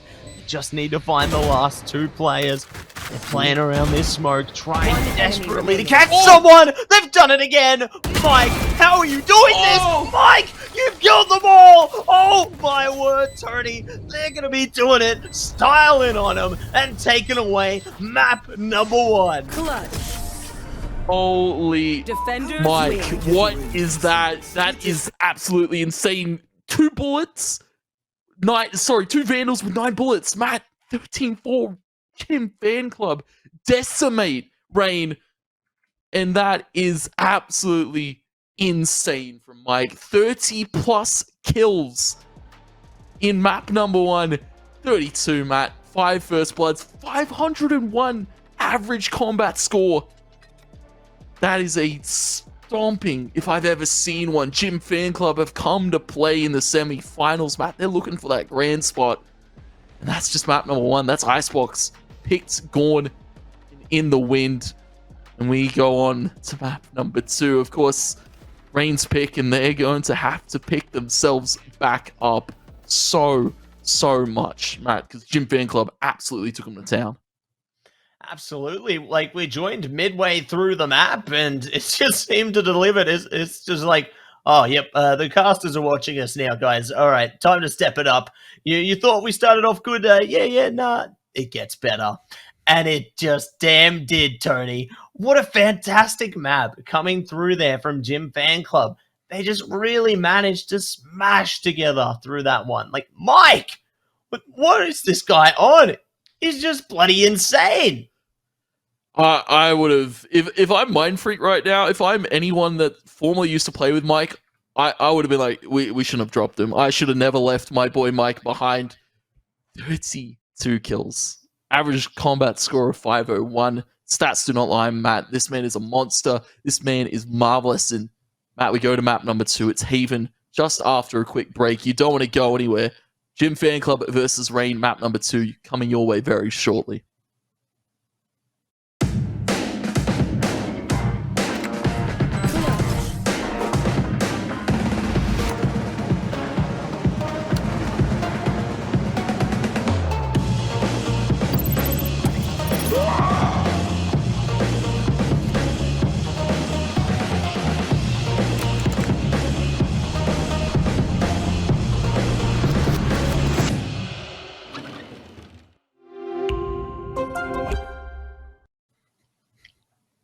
Welcome back, everybody, to the XP Esports Valorant Open Series 2 here. My name is Matzy. I'm coming back at you with 2Tap Tony.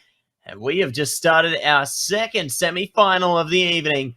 It is none other than Gym Fan Club taking on Rain. And Gym Fan Club seem like they've just come straight out of hell, Tony, because they are playing Demonic. Yeah, come straight out of the gym too after that pre-work, and that pre-workout be hitting good. Mike, 32 frags of that last one, and 13-4 dominant first map for Gym Fan Club. And you have to say it looked very out of sorts for Rain, especially with Chopin in and currently missing their fifth. It's really rough to see. And for a team like Rain, the seasoned champions, it's not what you want to see right now. And we hopefully get to see a mental reset going into this next one. If anyone's capable, I believe, Minimize, he's got a few tricks up his sleeve, and hopefully he's able to bounce his team back into this second one. Map, we're going to Haven for our second one. Not a bad pick for a team like Rain. Historically, they've been pretty good, very high win percentage overall on that map. And for Gym Fan Club, a lot more room to really play mental warfare in this series, I feel. Yeah, they've definitely got that flexibility, don't they? Like, they've been able to really show that heading into the first map, like when Mike was able to just lurk around, get so many of those kills there just by lurking around the map, just being an absolute menace. And that really does play into that game of mental warfare, because the Rain players have to think, could they be around this corner? Is there someone actually waiting for me? So they can't play as openly as maybe they would normally, considering that there is that element, there could be that other player just waiting around that corner for them, and anything is possible. But Tony, heading towards this second map, how are you feeling? Do you feel like maybe we see a bit of a resurgence from Rain coming into this one? Or do you think maybe Gym Fan Club are just too fired up right now, and the fire is so strong it can't be extinguished?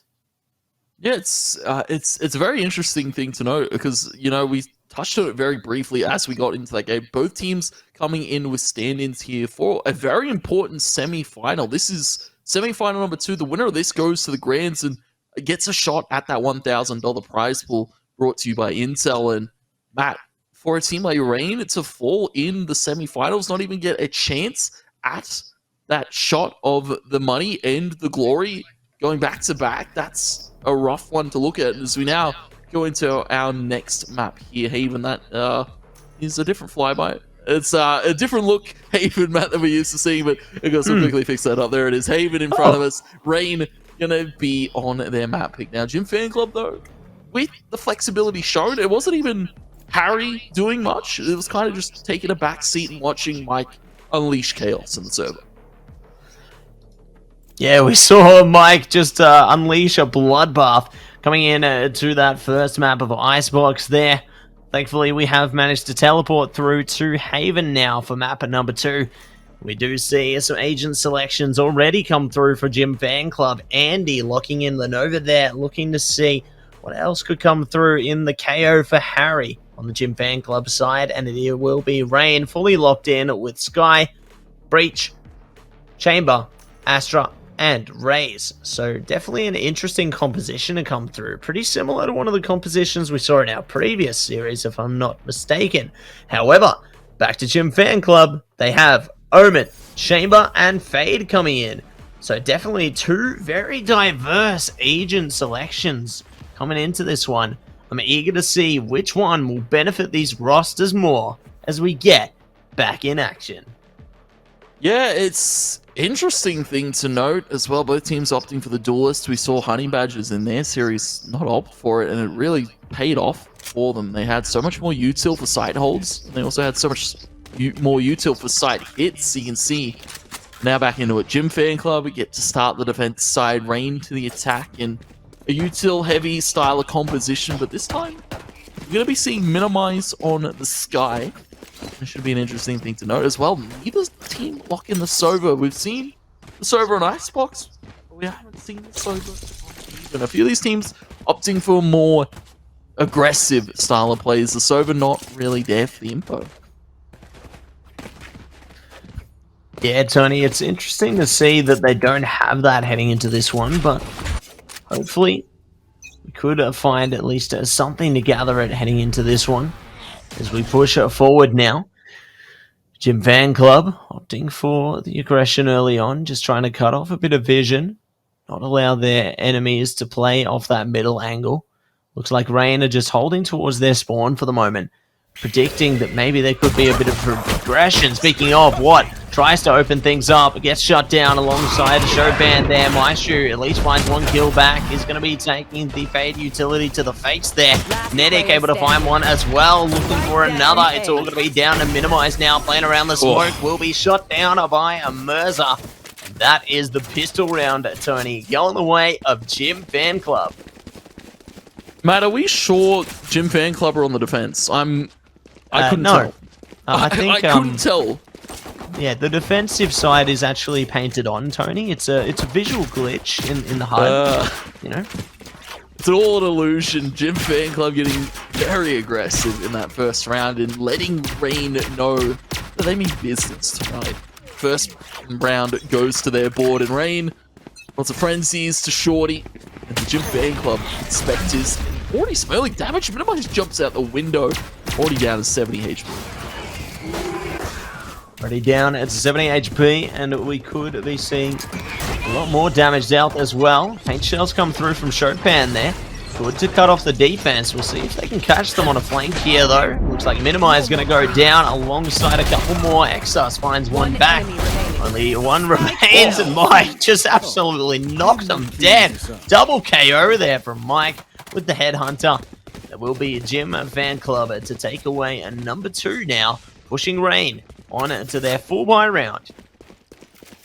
I'll tell you what, Matt, I need Mike's gym routine. That was some heavy lifting in that one. And beautiful flick with the Headhunter. And you can see Rain, after the chaos ensues, the first 2 rounds done like that.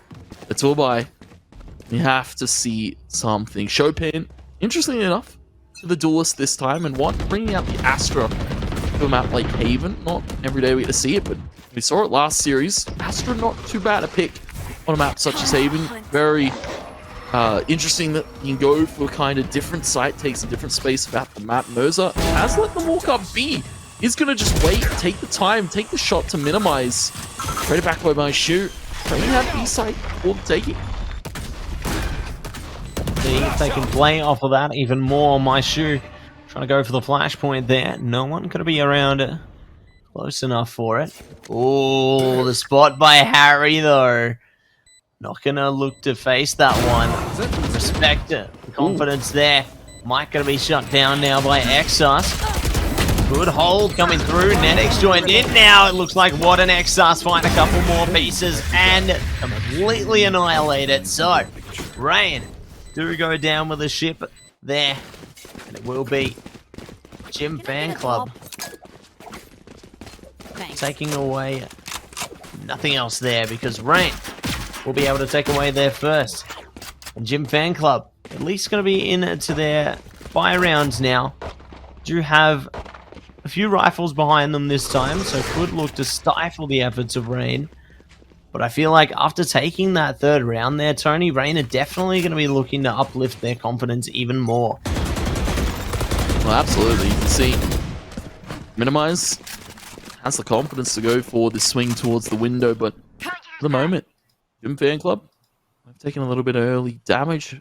Of course, no Sky or no Sage here to heal them this time around, so they're going to have to live with the errors of their peaks.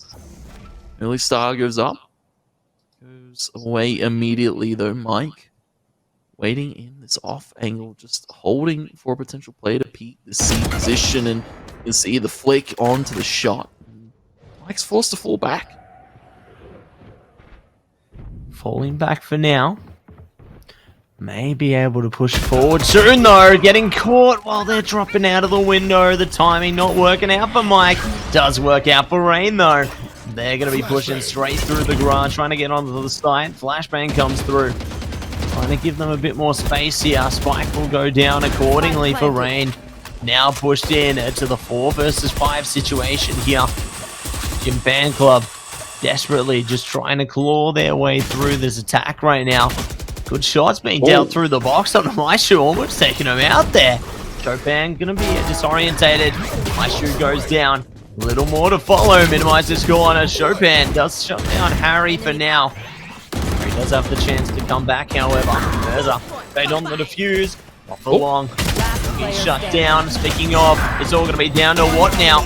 Playing around with it. What goes down? And on a slither of HP. And this is going to be a tight one, Tony. Andy holding on for it. Might not be able to get it. Ooh, they do manage it. 0.8. Holy moly. Yeah, that's a dangerous peak to go for, especially in the 1v1. 11 HP. And Andy's able to close it out. Gym Fan Club find themselves the third. They keep a hold of one gun, Matt. Rain made it expensive, and you can see that both teams a little bit lacking in the weaponry department. 2 Spectres brought to the table, a Bulldog, Hit them fast. a classic here, but the Exos, he's got the Tour de Force. It's not going to really matter. Headhunters too. Let's play. Almost like he's got a full a full arsenal. He doesn't even need to buy. Taking that back. See what could come of this one, Tony. Covering it.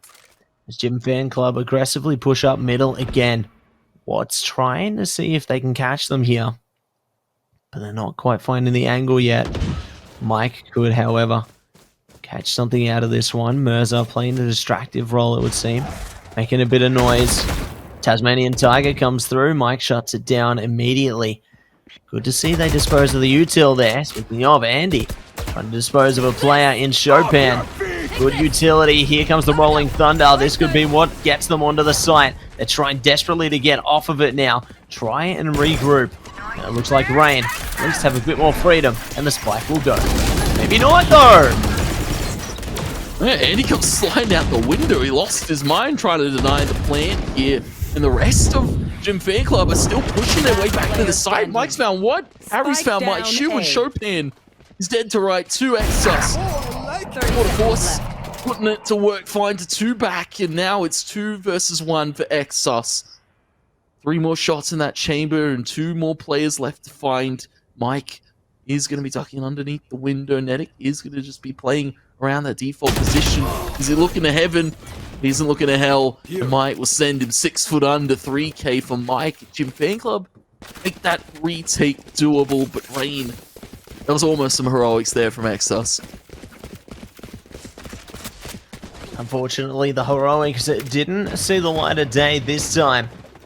But at the very least, we'll see another round go the way of Gym Fan Club here. Rain now forced into the eco situation. It's looking a little tight at this stage, Tony. We'll see if they can manage to pull it back together, though. Looks like already Gym Fan Club rushing straight into it. Andy activates the ultimate. Looking to see if they can catch them right now. Shocking. Getting around the corners. Do actually get shut down immediately. Good trade from Mirza, though. Mirza able to shut down 2 and has spike control. This is huge for Gym Fan Club. Looks like they're already just spraying past a couple of them there. Mirza finally gets dealt with, though. Lucky they got a teammate. They're going to be able to use that utility to succession. Take them down one after the other. It's round 5. And Matt, Gym Fan Club are just playing so loose to the map. They're not scared. They drop around here or there. They lose a few guns here or there.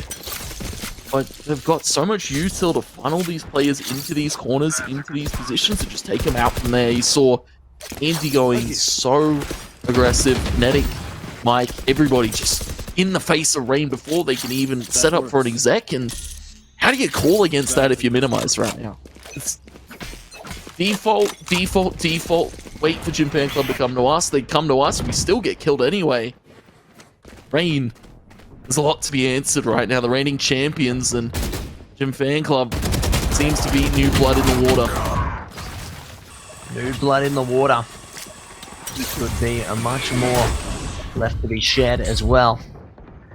Rain try their best and do manage to take out 2 players to start things off here. A lot more freedom to keep control of this spike right now. See if they can manage to bar Gym Fan Club from entering onto the side here. 3 versus 5 situation, making it 2 now. Chopin, what? Now joining forces here. Managing to take down player after player. This is the Rain we like to see, Tony. And they take round 2. Flawless fashion too. They take and pick apart Gym Fan Club by every piece, and well, not a sentence I expected to be saying here with the way Jim Fan Club have been playing this first half. They're forced to half buy here. 2 Vandals, a Bucky, play for Andy. A very interesting thing to note. Nowhere near the tour de force yet, but you can see Watt's got the Cosmic Divide, they've got the Showstopper, they've also got the Steakers here. Rain, they've got a lot of Vutzil aggressive character ultimates to be using, but Exus catches shots though from Mercer back. Exus and one guy. Then he takes out my shoe on the Hero Vandal, and it's a 2v2. Now props to our Observer Crash catching all those kills, because man, they happen so quickly. Absolutely, Tony. And we do manage to catch all of them. We'll see. There will be a couple more kills to unfold as well, however. Tasmanian Tiger rushing its way through. Nedic luckily avoiding its gaze. Do you hear the util going towards the A sites? Spike plant going to be pushed down immediately. Nedic trying to play off this one. Waiting patiently for their teammate. Knows the enemy could be anywhere nearby. Just going to try and play off this one a little further now. See if Mike can push in. Mike spotted though by Minimize. Good to play off each other. Nedic gets it done. Showstopper's out. Mike goes down. Nedic 1v1. Paint Shell's going the right way as well. Satchel's at least good to keep Chopin in it though. They need to delay this as much as possible. Keep Nedic on their toes. It looks like Chopin pulls it off in the end. Clutching it out for their team and taking number 3 for Rain. A beautiful Showstopper into... He looked a little bit shaky, Matt, but Chopin finds the frag when needed most. Rain, they find themselves a 3rd round. Jim Fan Club. That's just a half play, Matt. They forced 2 Vandals into that one, and they almost won the round. Rain come up big in the 2v1. Exus Watt. Chopin starting to do it. We're seeing very minimal from My Shoe and Minimize right now. The 2 consistent players here. Of course, Exos joined a few months ago. What a recent addition. They're struggling to find their 5th too with the departure of Bunda. Rain, they're in shambles, Matt, but they're still getting these rounds together by the skin of their teeth. Still managing to at least find some traction for themselves here, and this is what we like to see. They're managing to pull it together early on this time. They're not allowing Jim Fan Club to just play their own game the whole time. They managed to find a way to adapt around it. This is important for them here because Rain need to be able to close that gap and maybe even ascend past it, and need to be able to create a gap of their own against Jim Fan Club here. We'll see how it all will play out though. It looks like we are just going to be waiting things out in a pause, but luckily, both teams, when they do head back into the rounds, at least have an ultimate each. For example, Watt, Cosmic Divide available, can easily cut off any side of the map, nullify all the sounds, so then their enemies can't really tell exactly what's going on the other side. Mercer, from the shadows available, easily can rotate to one side or the other, gather that information for their team as to where the enemies might be coming from, and then use that accordingly. Yeah, it's going to be a very interesting one. Going in this one, you have Watt with the Cosmic. Flip the map, Mercer. That Shrouded Step could do some good stuff from the shadows too. Those can be it anywhere, Matt, in... well, very quick pace, of course, with the recent few patches. Omen's just gotten a little bit stronger. Shrouded Step a lot quicker. And as well, the pace of this game seems to favor that style of play. Andy playing aggressively on this Neon, and especially Mike playing so ready for these duels. And of course, while we wait for our technical pause, I believe we are just hopefully getting My Shoe back into the game as soon as possible. But Matt, 5-3 on Rain's pick. Jim Fan Club more than assuredly have done enough in this half, I feel. I'm out of here. Yeah, they've definitely delivered so far, Tony. Go, go, go. And I feel like they're going to be looking to deliver even more so.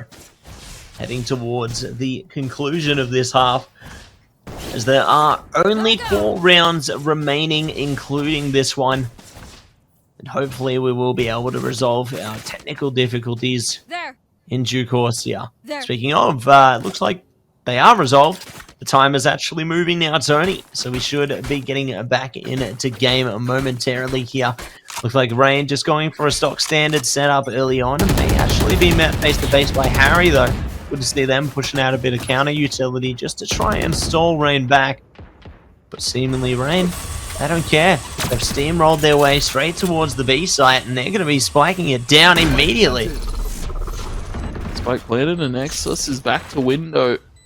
Beauty of the chamber pick, and get a safe plant and then get a safe all back anti. In no way is Rain safe from his flank. Mike able to take out what and my shoe. Dash across. Jopan now needs to go huge here, but will fall. It's minimized. Bird not available just yet. The spike is planted for him. Nobody has spotted minimized towards a link, and they will land the shot, spray him down. They lose Mercer in the process, but all is fair in love and war. Gym Fan Club in the 6th round. 6th round to come through there. So they will at least be able to hit that baseline for the rounds 1 in this half. If they go above that, they can at least be confident that they can take away a lead heading towards that second half here. Best scoreline they can go for is 9-3. We'll see if they will be able to achieve that, or whether Rain can manage a comeback of their own once again here. We've seen they can do it before. They might be able to do it again here. Already picking up a few bits of weaponry as well. The rifles coming out across them. They've still got that Cosmic Divide available. Gym Fan Club, though, they've still got a couple of ultimates of their own. I'm particularly keen to see the Nightfall be activated, should they choose to use it. Speaking of, Rain already finding a kill, and he's gone. It looks like now Rain trying for a similar strategy again. Green light comes through, but they do pull through with a trade. Watt and Co, though, still 2 players ahead. And this is looking rough for Gym Fan Club. That was an interesting thing to note. Harry waiting behind the gong there in the back of B's site. Rain, they're not going to know Harry's here. Might get the jump on the Chopin if he's lucky. Will wallbang headshot. Harry take out Chopin, but do they have the time to defuse? I don't think so. Rain, they got themselves set up in a post-plant position that Gym Fan Club kind of just have to give this one up, keep the guns and keep the economy as stable as possible despite the chaos. Rain picking up this 4th round. Round number 4 for Rain. Looking a little better now, Tony. They might even be able to push it 6-6 if they keep up like this. Still going to be a difficult endeavor regardless, but I am eager to see if they might be able to achieve something out of it here. As both teams are still going to be on a reasonably similar economy. Mers are forced to pick up the Spectre of all things, but at least they're still in this one. We'll see how it goes now, though. It looks like majority of Rain are actually going to go for a C push this time. Mike could be ready. No, Mike is not ready at all. Mike goes down. Seekers come out. They're going to full send it towards this C site, but it looks like the Night falls out in response. And Nightfall popped the Prowlers too, and everything. The smoke towards a lobby actually forces Rain to clear all the corners. Cautious of where Gym Fan Club could ever be. And over towards the A site, well, they will go. Cosmic Divide is set up perfectly for them to take that site. And for Gym Fan Club, they rotated a little bit eagerly, just with the bait. Rain were able to send pull off the Nightfall, and when the Haunts up, the Seize is available. Kinetic look to go for a retake. It's all about where they place the eye. It's all about how they follow up with the info off of it. Nexus underneath Heaven, the knife comes out in sliding Andy. Nobody to cover him though. They needed to go with Andy if they're going to find this retake. What able to find Mercer. Harry can't even get out window, and well, Seas will fly. Kinetic 30 HP. Needs to bail, abandon ship, and fly over to the other side of the map. Potentially Rainer looking to gather at him here, just steal a gun away. Nothing. Flawless once again. Rain 5-6. Last round in the half. Great outcome for Rain there. They do manage to take away number 5 now. Closer and closer it seems to pull through. And we'll see what else may come through in this one as well. As it looks like the side of Jim Fan Club now basically all but ecoed out on the last round of the half. This is a perilous scenario at that. It looks like for Rain though, they've at least got plenty of weapons and they have a Rolling Thunder. So there's an easy path ahead of them. We'll see if they are going to be able to use it though. As it looks like Rain, no cares in the world, just going to full send it towards the A site. Now the Rolling Thunder to come through, Spectre available, Mercy teleports into the safety of the smoke. It is not going to be very safe for much longer as Rain just comes firing through these smokes, firing through the site, barreling through to the 6-6 scoreline. Flawless once again, Rain winning these flawless rounds to take us to a tied scoreline 3 in a row. Matt, it's a tied up one, 6-6, 1-0 Jim Fan Club in the series, but Rain, they might want to take us to a third. See if we are going to be pushing our way towards a map 3 here, Tony. As it's already getting a lot closer in this second map than what we saw in the first. It just goes to show the attacker's side of Rain proving to have a lot of value, especially from that midway point of that first half there. I'm eager to see if their defense is just as effective, if not better, in order to try and shut out Jim Fan Club, or vice versa, whether the attack of Jim Fan Club is that merciless that it's able to unravel the defenses. Ooh, that's a great haunt. Tossed out. Forces what to retreat. Safety of the team. You can see that Mike is already in position on the flank. He's thinking about going through. He's smoking on the other side. He's Chopin with a Frenzy 2. Duelist v Duelist. Chopin comes out on top of Mirza. Quick trade back. The rest of his team coming from CT side of things. Netic is looking to hold the shots out. But Exos and Watt take out to Mirza. The top of default swings out for 2 more. Mike's got the headhunter in hand and the wallbang to close it. Matt, I'm still a little bit confused, but in the end, it's Jim Fan Club through the haze finding 7. My word. Jim Fan Club bounce back after losing 3 in a row. Do manage to take away the pistol there into the second half. They're definitely going to restore some confidence in themselves here. And now they pick up a few Spectres alongside it. Mike just going to be donning the Frenzy this time, it would seem. So probably just saving up for something better maybe heading into the future. Regardless, another round ahead of us, everybody. We do see the side of Jim Fan Club just opting to spread out, trying to see if they can get some middle control early on here before going for anything more significant. No one really able to give anything away just yet. However, if they push this B site, they're going to have players rotating from all the way on the site as well as from C. And that's at least 4 threats they need to deal with pretty quickly. And 4 threats, 2 over towards the garage side of things, and Mike being a stable force, scoped in with the headhunter. Needs a few more shots than 8, but he's got 3 still left in the chamber. What's looking to do? Same flank that Andy did in the previous round. Exos, he only needs 1 bullet. Click to the dome, finds Mercer. Exos looking to walk it up. Another click to the dome, finds Netic. The potential wallbang to come through, and Andy's, well, he's out of that one. He's back at sight. Harry, cautious, and what? The Sheriff with 6 bullets. 3 players, just needs to find a few heads. That's 1, 22. 1 enemy remaining. Half tags Mike. Takes him out. And Harry just needs to sit. He's got the time. He's got the space. He's got the threat to work with. Walks it away.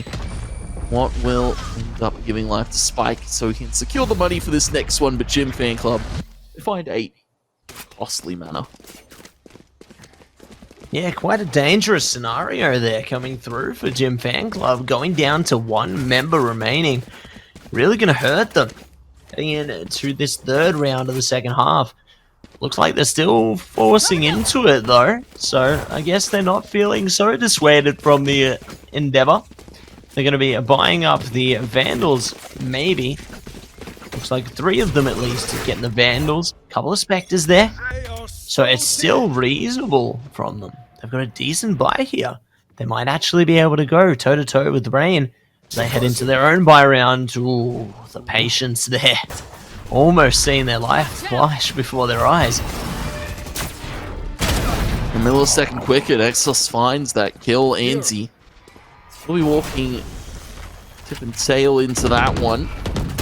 They've got to cover the side. Mercer is top, and he's got so much eyes on this right side smoke. He's the one that has to be careful though, because he's still got the spike in his hands. It's dropped, it bounces down to the site, luckily enough, so Fan Club can pick that back up, but they don't have any space on the map. They don't have any sense to try and get that spike down with Rain. He's taking the gunfights against him. 7-8 goes the scoreline. Rain one away from evening it up now. Such a close matchup this is shaped up to be here on map number 2, Tony. We'll see if Rain are going to be able to drain a few more rounds through as well, just like they did there. Gym Fan Club obviously tried to force it up in the last one. It didn't work out so well for them, but doesn't mean they're down and out yet. There's still chances for them yet. Chopin already been spotted. Minimize goes down, and he almost got 2 kills. Maishu alive on 14 HP somehow. Chopin at least finds one back onto Mike. Not too shabby here. We'll see what else can come through though. Just holding for now. They know they're still there. Good spot by the Boombot. Chopin's getting closer, Tony. But just when will they be too close to the sun?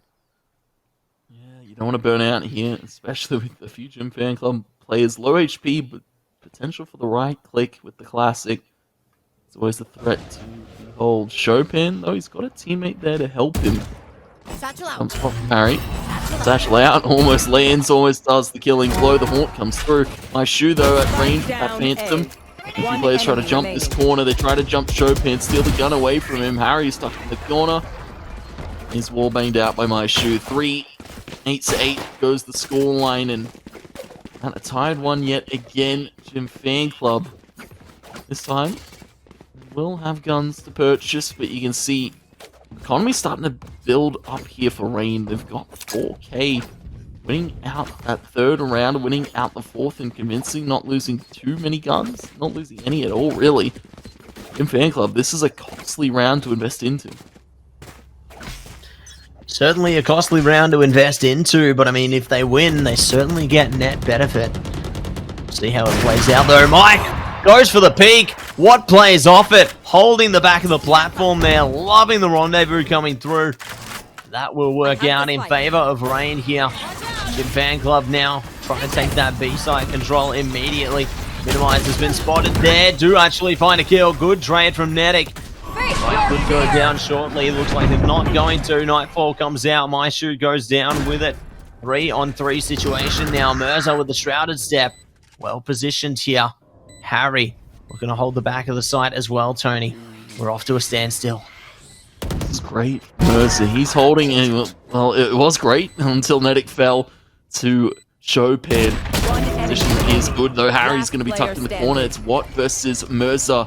Two players with very, very high intellect. Oh! Mercer! He's going to fake him out with the teleport. Watt was ready for him to go through that smoke, but Mercer, the ability to do that is only prevalent from what we spoke about previously, Matt.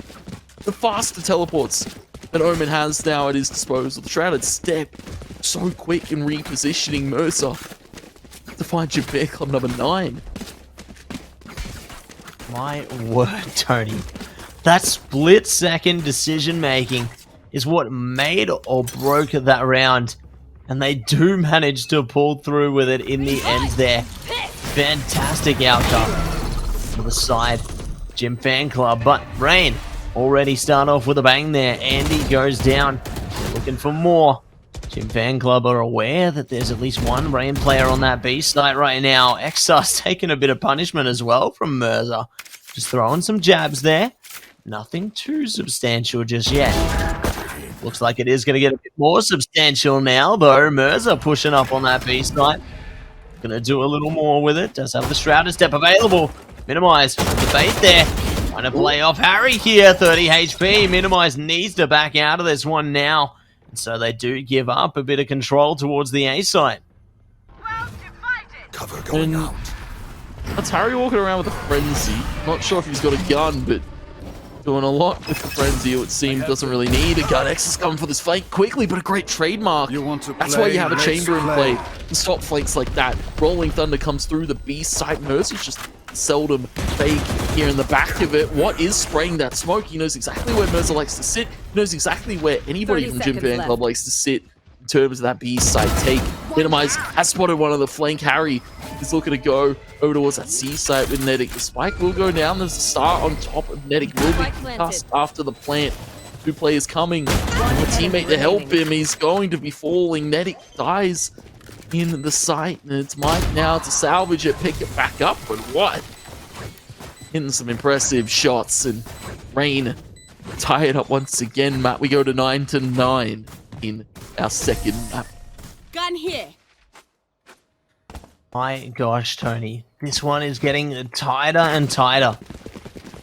Heading towards the later stages of this game. I don't know who's going to be able to take it. This is certainly something to behold, that is for sure. But regardless, we do see both teams stacking it up as best they can. Rain, plenty of weapons behind them. They got the credits to spend. And they've got plenty of util to play with. Gym Fan Club going down to their last dollars. They desperately need to win these rounds, and if they lose a player early on, it could really come back to bite them. Util early on. On the other side, that Prowler popped perfectly. The shots to come through. My shoe, though, playing a game of Headhunter himself, is traded back by Andy. And straight dash towards the A site needs to happen right now. Chopin on the other side of this long wall has popped. Showstopper looks to sink it. Everybody dodges it from the Fan Club. Cease comes out. Bombot to Mike in this corner of long. Now I've drawn the rotation over. Exus is scoped in. Andy tosses up the fast lane. Gives great cover. Both players can't see either right now. And Chopin gonna take out the Haunts. And Fan Club are still looking to go towards the A side, but Rain, they've rotated too perfectly. Exus is going to be in a great corner. Chopin still hasn't been cleared from this long side of A. Gym Fan Club, they have to slow it down with 40 seconds left. Tension really starting to build here, Tony. 30 seconds left. You can see the players aren't sure exactly how they want to commit to this. Mike and Co. just need to push around the corner right now. They've got their teammate, Nedic, trying to push up through sewers as well. Chopin goes for the shot. Andy's opened it up, though. Exus is down. Chopin good for the trade. Andy's going to be able to run it, though. Now trying to run for that spike as quick as possible. Luckily, they get it done just with seconds to spare. And now what? Forced into the 1v2, pushing up through A-Link here. Trying to see if they can catch anybody around these corners. Timing couldn't be more better. What does find Nedic, but Nedic pulls through! Oh my word, Tony! We get double digits for Gym Fan Club. 10-9, and Rain a slither away from having their economy and their world shattered.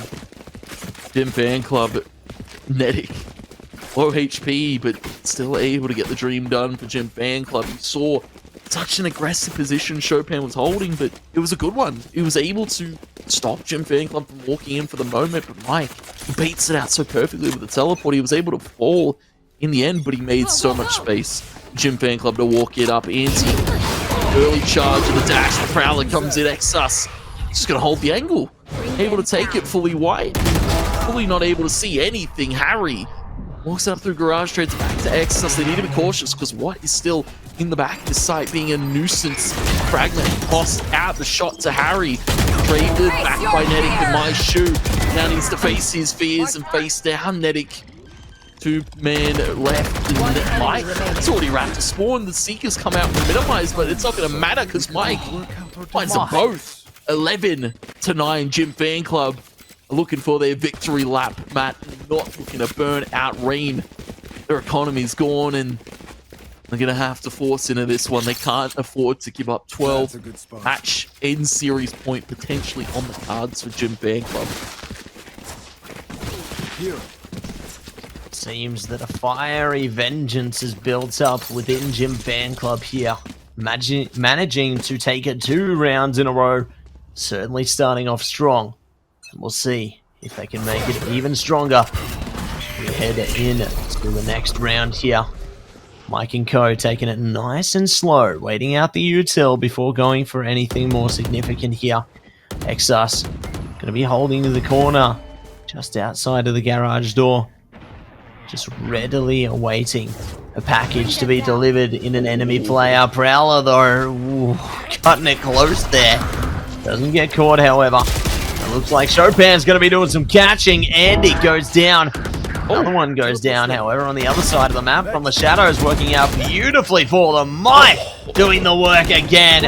It's all down to one player standing in Exus now. All they've got is the headhunter, the judge. They're looking to see if they can pull through with this one, but they've been cornered. Harry's gone. Exus trying their best, but ultimately it goes to series point for Jim Fan Club. Match point.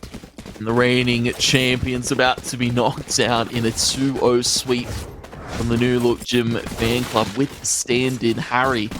Coming through, not doing too bad, but I have to say Netty on this fade, Matt. We didn't speak about him much because it was just the mic show last game.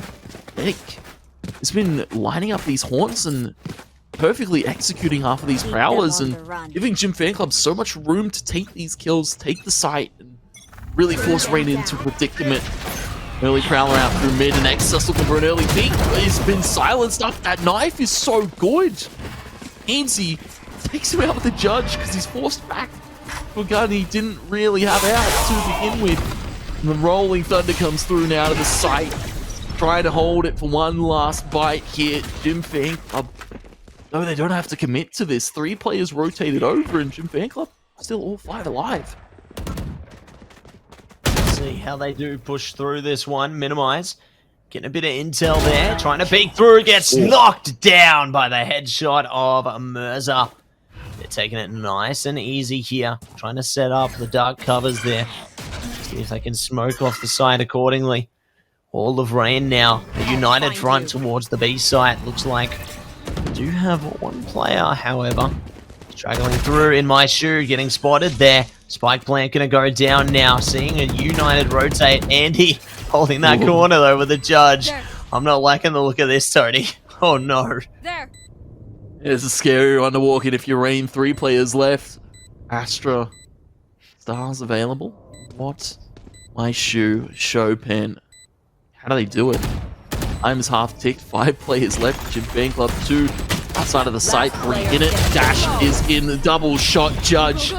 And man, did you call it, Matt? Andy in a precarious position gets it done. Jim Fan Club 13-9. They take their map, but they also take Rain's 2-0 in the series. And what a performance. Jim Fan Club, we weren't expecting that. Absolutely, Tony. They just managed to bounce back towards the end of that series. Like, it looked so tight towards the start there, the mid-mark. They were just neck and neck. But then Jim Fan Club, something snapped in them, and they really managed to transcend above their capabilities. And ascended to another astral plane. They had an Astra in the game, but it was Jim Fan Club on another level. Mirza 17-17. 6 first bloods for Exus. A shining beacon there. What 2 had some moments of brilliance, but it was Jim Fan Club as a team this time around. It wasn't just Mike. It was Nedik.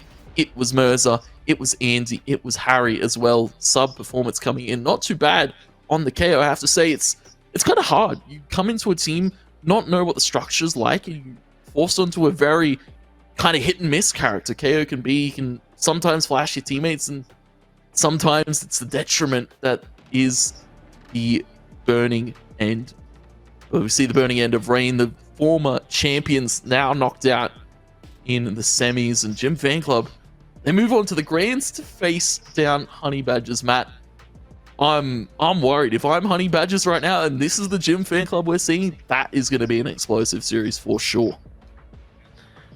Very keen to see exactly how that is going to shape up as well, Tony, because we've seen some terrific matches coming through here tonight. Our semi-finals now have reached their conclusion. Honey Badgers going to be pushing forward to the grand final, and they will be facing none other than Jim Fan Club.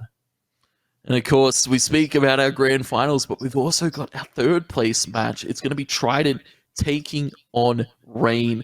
And that's not one I was expecting to see. Of course, coming into this one, we had Rain as, the champions, the former best, and a few roster swaps later, and Rain looked a little lost. Trident, they looked a little bit lost in their series. It went all the way down on the wire, though. 3 maps, and Honey Badgers were able to inch them out. So back to the drawing board for both these teams to potentially take home that third place. But as we said, the grand finals is going to be a banger mat. Semi-finals drawn to a close. Both series done and dusted. We look towards our final week next week, and the action is just getting a little bit more intense by the match. Absolutely. It's like the Looney Tunes are back in action here, Tony, and I am super keen to see how these players are going to be styling on each other all the way again. Because next week, Tony, there is so much more fun ahead of us. We've seen a bit of a glimpse at it tonight, but I think next week we are going to see something even more spectacular. Who walks home with the crown? Who will be crowned king of Open Series number 2, brought to you by Intel and Computer Alliance, Matt? It's going to be an absolute barn burner, but we're going to have to take a quick rest. We're going to have to join you next week, the same time, the same place. Grand Finals, third place matchup for the Open Series number 2. We're going to love you and leave you. A shout out to our admin team, a shout out to our Observer Crash this evening as well. And a shout out to you all in chat for joining us. We'll see you next week for the Grand Finals and the conclusion of the Open Series number 2, brought to you by Intel and Computer Alliance.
Red Bull Campus Clutch is back.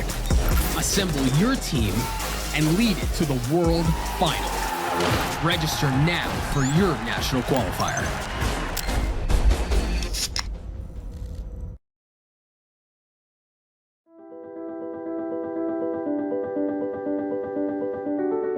We know that for each second in esports, you are dedicated to winning. We share the same spirit with you, focusing on every detail in order to achieve perfection. Over a decade, XL Series has evolved alongside with gamers. To become your trusted partner, we strive to make every product detail perfect so that you can perform at your best. From one tournament to another, from winning a championship to the next one, we stand alongside with you.